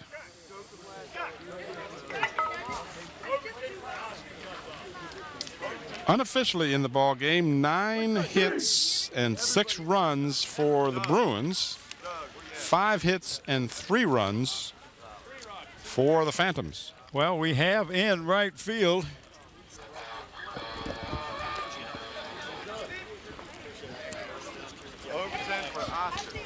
that was Ray Smith, the athletic director over here of Bethel High School, doing a great job. Tim, we got number 16 in right field for the Bruins. That's Willis Overton that came in to bat. He is now playing right field for the Bruins. I need from all the athletic directors, I have to call over and get the senior on with that plays girls soccer, boys soccer, softball, baseball with the highest GPA, and also need the numbers of their uniform because we put that on the plaque also.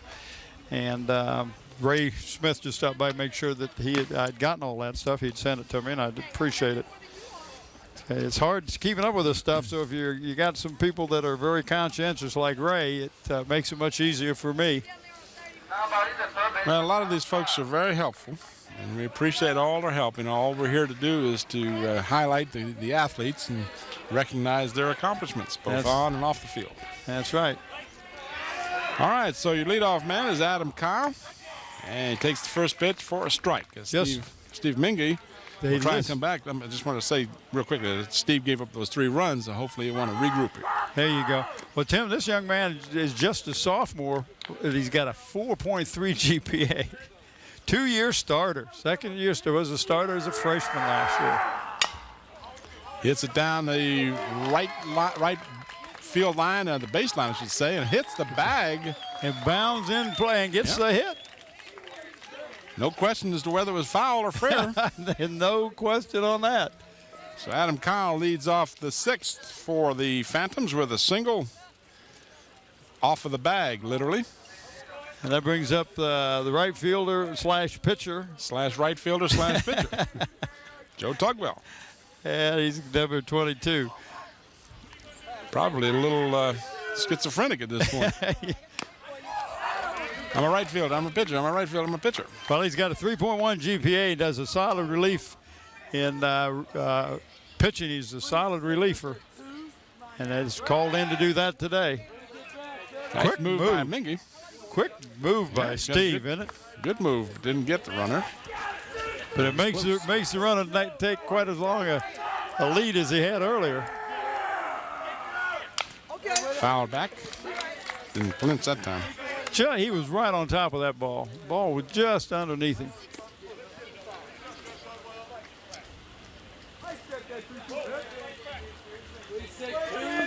No balls and 2 strikes. Phantoms looking for some runs. The Bruins looking for the double play. A ball and 2 strikes now.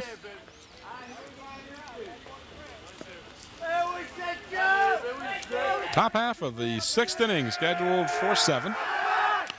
Again, throw over to first, not in time.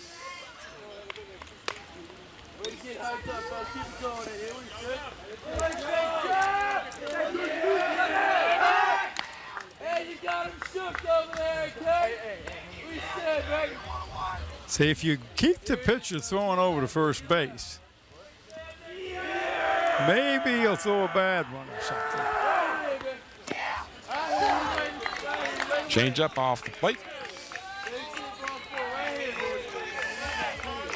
2-2 the count.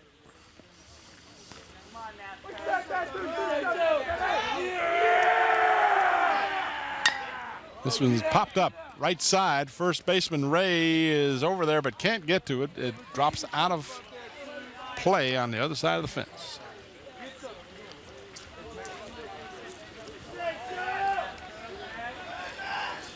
Saw Larry Estep over here. There he is right behind you.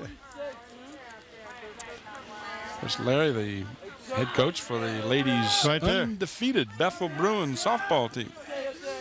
How you doing, Coach? He doesn't have it for you? Got him shook. I hear you up there. Larry looking for a tape from that game we did I against. think so.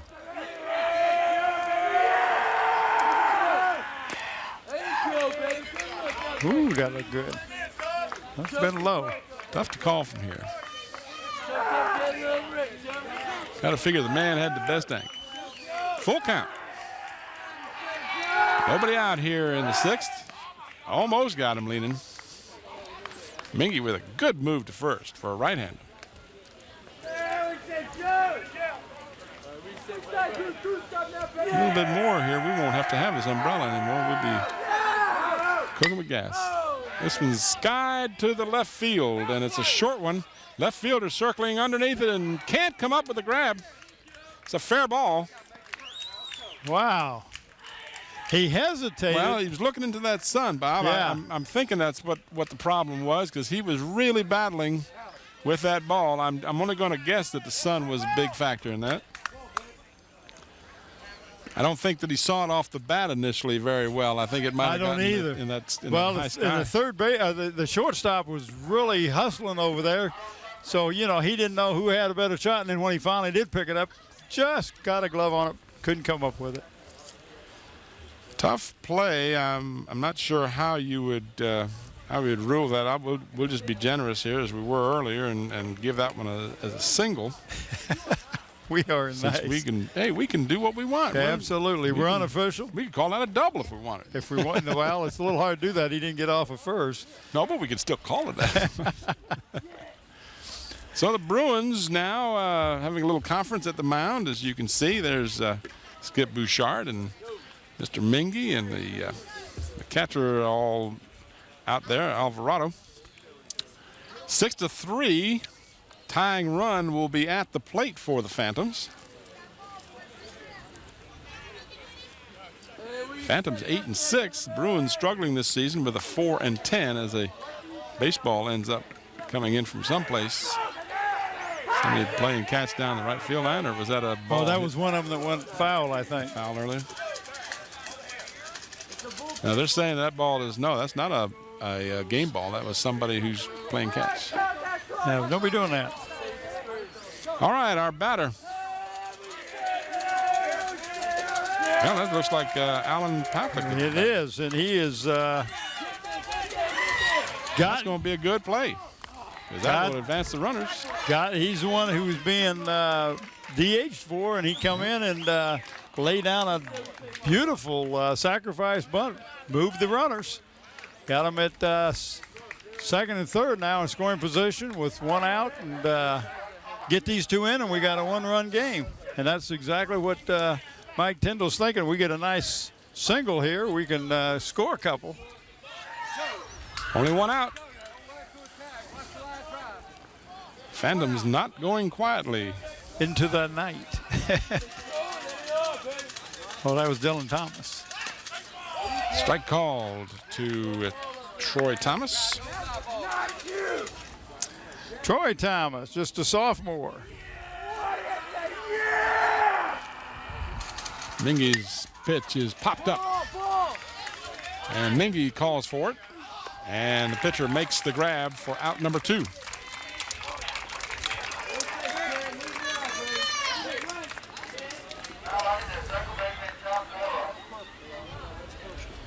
So the top of the order, Chad Porro is the batter.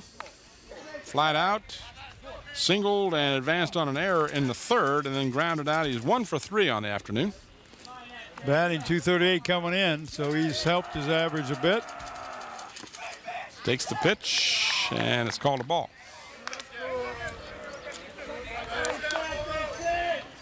One of the seniors on this team has got but 3 seniors. Ball 2 just off the plate. Phantoms down by 3 here in the visitors' half of the 6th inning. Scheduled for 7. Cole Hostclaw and Chad Probo and Bobby McNeely are the only seniors on this team. And Bobby is going to go to Bluefield College, and he's got a 3.2 GPA. He's relief pitcher. So finally a strike call. 3-1 the count with 2 outs.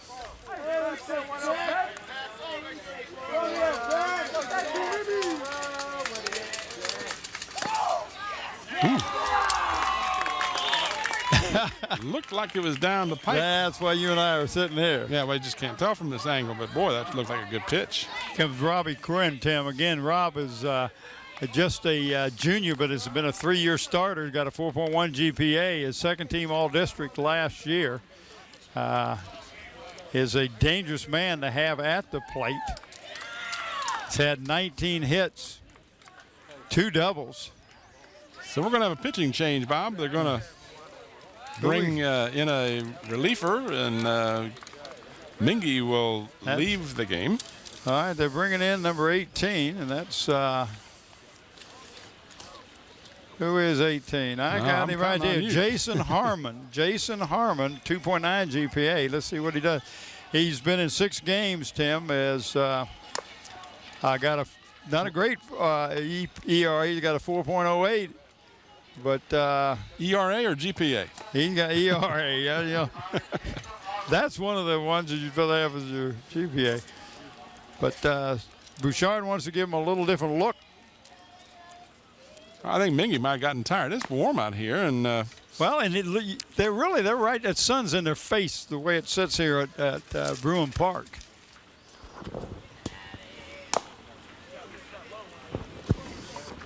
I got to tell you, the umpires have done a good job this afternoon, but from our angle, that last batter looked like he got a bit of a break on a couple of close pitches. But that's what it's about. That's right. That's why the man is there. He's got a better angle than you and I. No question. You and I would probably come to blows trying to figure out which you'd think is striking. I said, "Nah, it's a ball." So it's probably best the way it is. Last thing we need to do is come to blows. 20 years, we don't need that. 20 years since 1980. Bases are jammed. No place to put anybody. So Mr. Harmon comes in relief, and he will be facing Rob Quinn, as you had mentioned. Rob's walked a couple of times and grounded out, so he's 0 for 1. Well, he's batting .304. So again, he's not the top guy, but he is closer in second. Rather have a .304 batter. You've got a situation you want to have. They get a chance of getting a hit. That's you couldn't ask for a better guy be coming up to bat. All right, game on the line here as the Bruins leading by 3, but bases loaded. 2 outs. Harmon winds and delivers, and a call strike. Just caught the corner.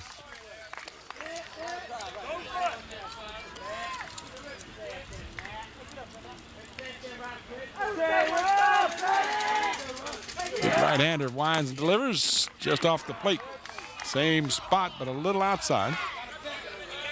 He's not going to give him. It looks like he's not going to give him anything down to shoot. He's going to make him reach for it. He's going to pitch him a little outside and then maybe come inside to him. Just off again. 3 pitches, and there probably isn't an inch difference in the distance from the plate. The 2 of them were an inch off, and the other one was on the plate.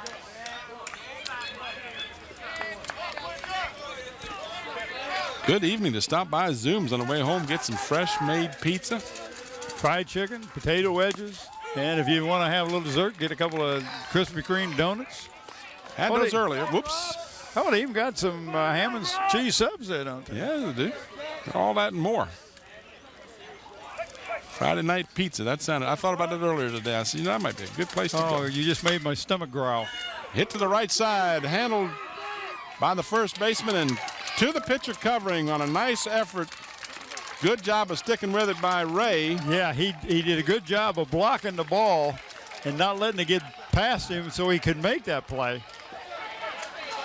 So the Bruins get the big third out with the bases loaded. The Phantoms, watch the replay here. The Phantoms had them loaded up, but couldn't put one across. As the ball was hit down the first baseline, and again, big Harmon over there, the pitcher, got over there just in time to cover for the third out. So the Bruins are able to get out of trouble as we move now to the bottom half of the 6th. We're going to return to Bethel Park after this brief timeout. All right, we're back here at Bethel Park. Bottom half of the 6th inning. Bethel 6 and Phoebus 3. Tim Cole and Bob Hintz and the Channel 46 crew. Hope you're enjoying this second of our 2 baseball games. We'll have our final spring sport for you this coming Wednesday. We'll be at Lindsay for the softball game between the Hampton Crabbers and the Phoebus Phantoms girls softball. Fast pitch for you this Wednesday right here on Channel 46. Steve Mingy's got a 3.48 GPA. Batting .250 coming in today's contest. 2 balls and no strikes to the batter.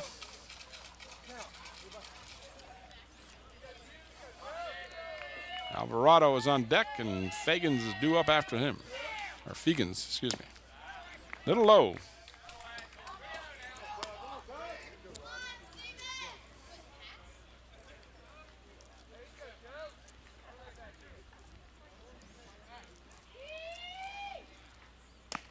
Tugwell throws the strike.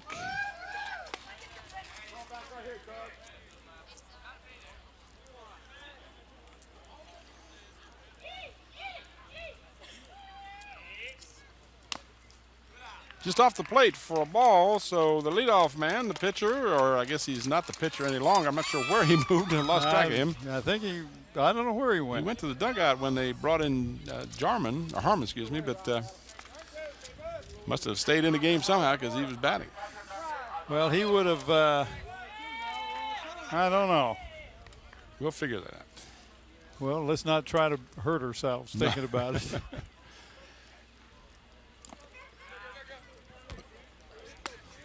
He's the third, okay? Dante Alvarado, the catcher. Dante had a single and scored, walked, and had a single in the 4th, so he's 2 for 2. He scored a run, and he might have just hit a dinger. Nope, just barely missed going out of here, but he's going to get an RBI and is going to end up standing on third base here if they. Yeah, he's in.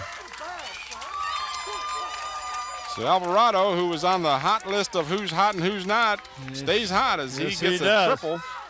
He had some RBI earlier. He's batting .385 in the last 4.5 games. Now he's doing better than that. They finally got hot. But he really got some metal on that ball that used to be able to say wood.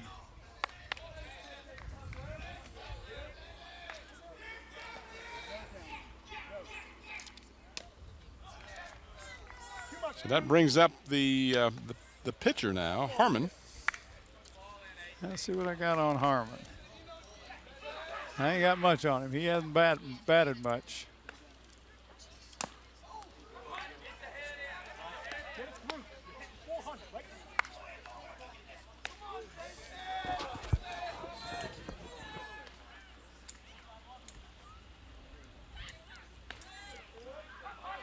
One ball and one strike to Harmon. Strike two swinging. Don Shirouse over here checking out some cords or something. Do we have any flames coming up? Or I don't hope there ain't any flames coming up. he was grabbing like he wanted to see if they were warm or not. Harmon hits a high fly to center field. And in to make the grab, tagging up at third. The throw is close, and they just missed him. That was a good call. That was close. Woo! Got a face full of dust to our credit. So Alvarado, scores on the sacrifice fly by Harmon. So some insurance runs now as the Bruins are up 8-3. With two down. What happened to Fagan? Excuse me, one down. Well, yeah. Fagans was replaced by Harmon in the lineup. I guess he came out and that's why we have Jared or the bunt. And that could be a good one. Ooh. Oh my. That was, wow, was that close or what? Close call, but called out at first.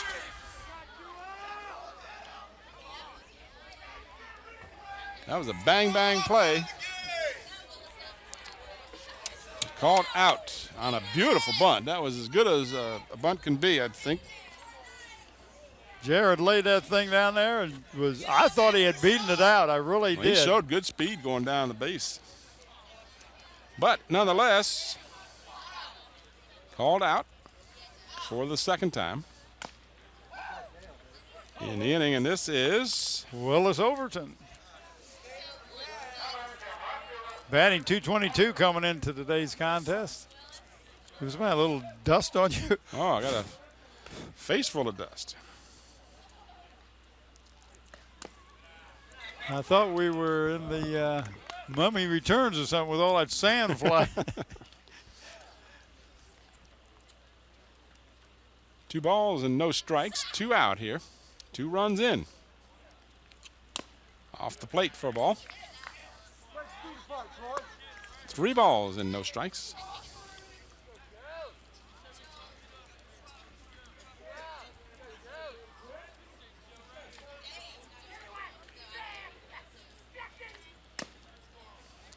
Call strike, 3-1.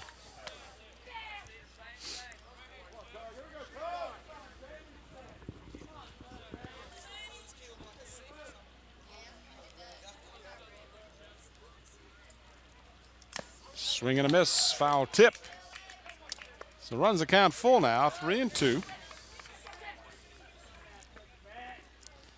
We got 2 outs. 2 outs. Yeah, you can look on your screen there and see it says 3 balls, 2 strikes, and 2 outs. Yeah, I'm supposed to look at this monitor. This one is hit foul out of play. Scotty won't like that. I'm supposed to be watching the monitor.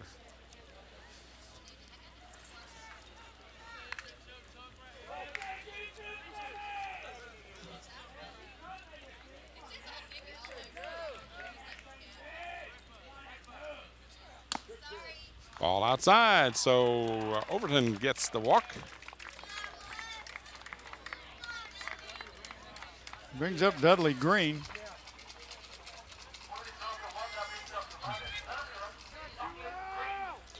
One of the juniors on the team. Dudley is 2 for 3 this afternoon. 3.0 GPA.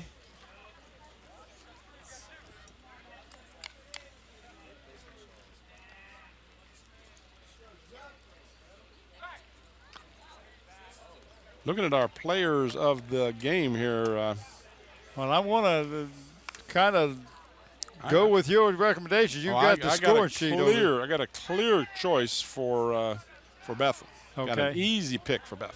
Good. Did he get him? Ooh, I tell you what, he got him. He tagged him before the hand reached the bag. If he in fact tagged him, that was a nice move over to first by Tugwell.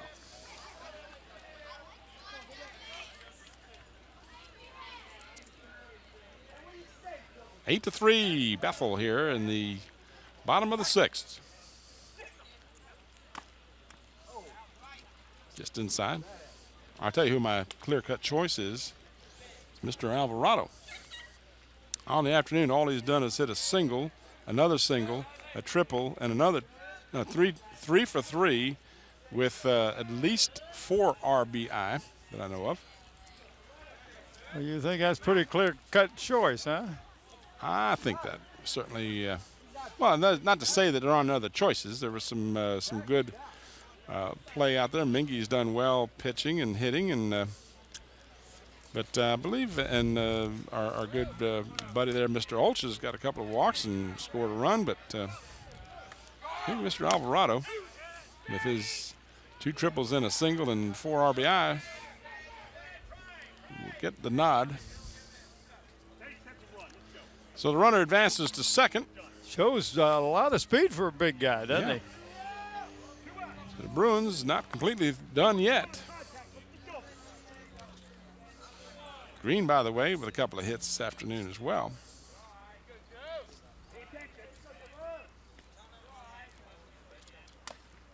Pitch is high.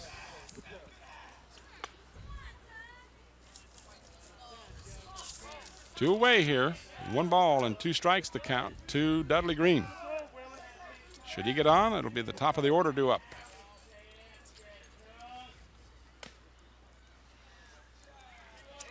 Must have been just inside.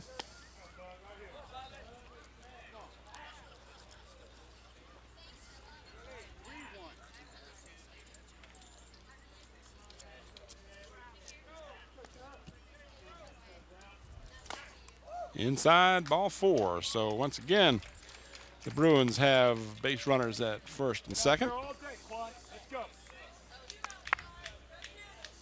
2 down, and the batter. That's their leadoff hitter. Quan Evans.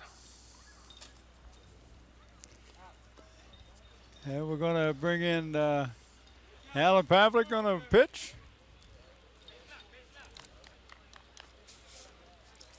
No, I think just bringing him in to talk.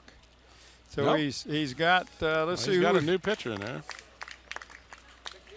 That's who's that? Number 11 is Bobby McNeely, young man I was talking about earlier.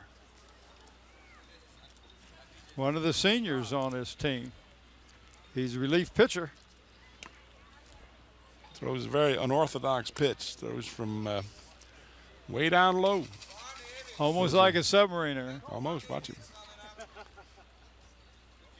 Oh, straight sidearm. Almost a submarine. It's so Yeah. it's so far down. So we have another delay here while the Phantoms try to get this 6th inning over with and bring in their 3rd pitcher of the afternoon. McNeely, is that who you said? Pardon? Did you say his last name was McNeely? Yes. Bobby McNeely.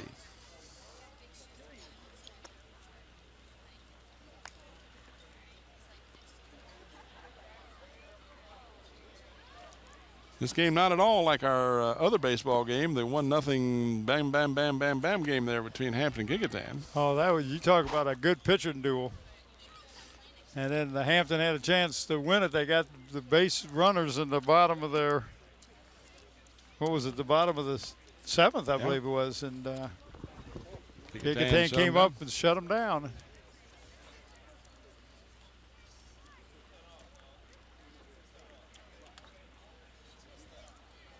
Very unusual pitch. He one of the things that as a pitcher I had a problem with was wanting to throw with just my arm, and it looks like that's what this young man does. If you'll watch him, he is so down low that he doesn't bring his kicking leg in until well after he's thrown the ball.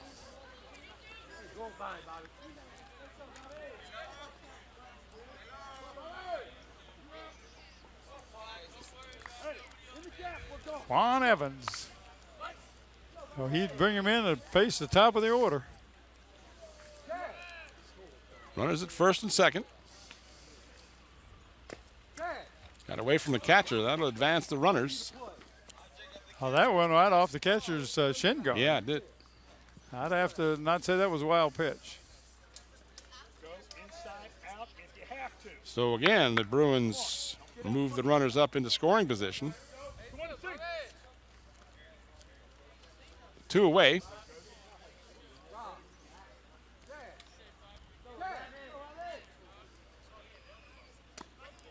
And a call strike, 1-1. Watch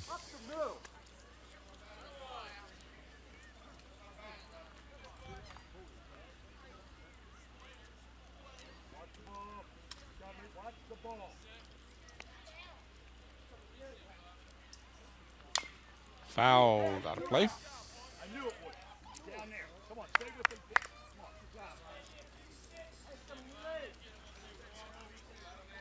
One ball and 2 strikes to the batter.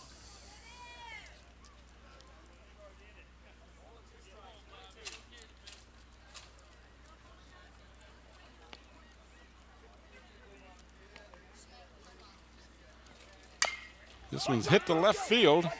Playable. He's coming in. And he's got it for out number 3. So the Phantoms are 3 outs away. 3 outs away, but a couple of runs in on the inning. 8-3 is our score as we move to the top of the 7th. Last chance for the Phantoms.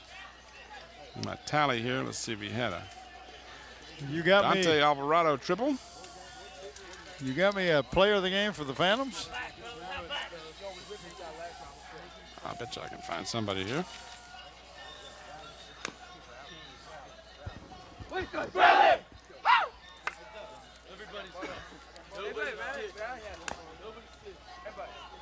Tell them what they're going to win if they're a player of the game, Bob. I'll see if I can They're going to get a plaque stall on here their for a shirt. minute. A plaque comes from Engraving Inc., located at Tab Square in Yorktown on Route 17, and shirt comes from this Islander Sporting Goods. They're located in Picosa, and that's all. That's all the stalling you got, huh? No, that's not true. We do want to thank Dave Buckwalder and John Roberts, the owner of the 2 businesses, for helping us recognize players of the game of all the sports that we do. And it's really it's a lot of fun, and to recognize somebody is very unscientific. So sometimes we choose people that coaches say why, and we say because we liked him. It's our first and only impression. That's it. Well, I'm going to say that, ironically, the young man who's my choice is the batter, Cole Holzclaw. Takes the pitch from Harmon for a call strike. Mr. Holzclaw this afternoon, besides doing an excellent job behind the plate, got a couple of base hits and RBI and scored a run. So, again, certainly a lot of choices to be made, and I'm sure a case could be made for some other players, but we're going to, with your concurrence, Bob, we'll go with Cole Holzclaw. It sounds like a winner to me.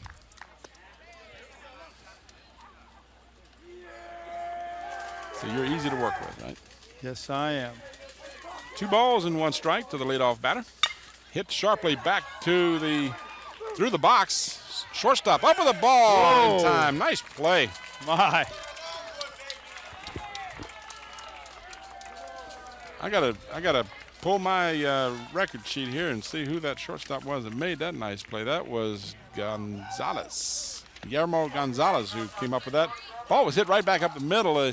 Pitcher Harmon almost got a glove on it, but It's probably better that he didn't. oh yeah. But an excellent play by Gonzalez to fire to first and get the batter. So Linesbury is your batter now.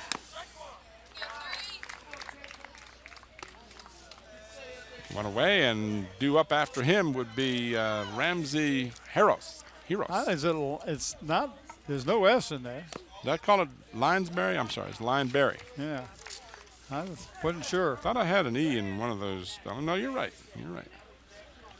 We want to try to. We try to get the names right. Roll the tape backwards. Let me do some editing on that. Lineberry. Apologize to Mr. Lineberry and the Lineberry family. Trying to add an S to their name. 1 ball and 1 strike. I checked that. The scoreboard was a little behind on the strikes. When I was looking up how to spell his name, they snuck one through. It was right on the monitor. There you go. Well, I couldn't see it. It must have been hiding. Must have been hiding up in the corner.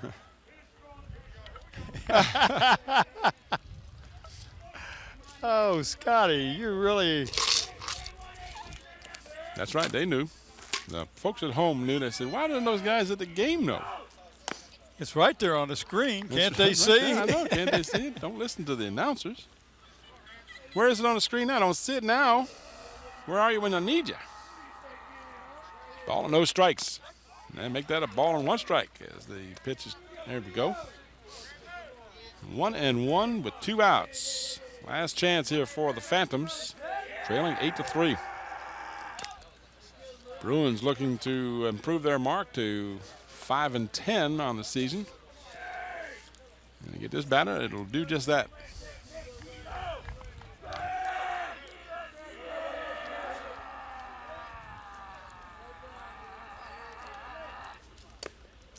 Just outside.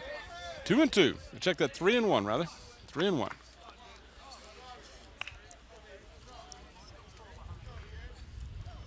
Harmon in relief trying to close this one out and get the win for Mr. Mingy.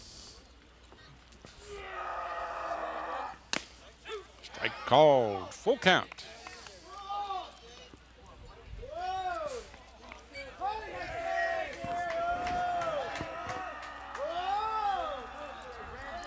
So down to their last strike.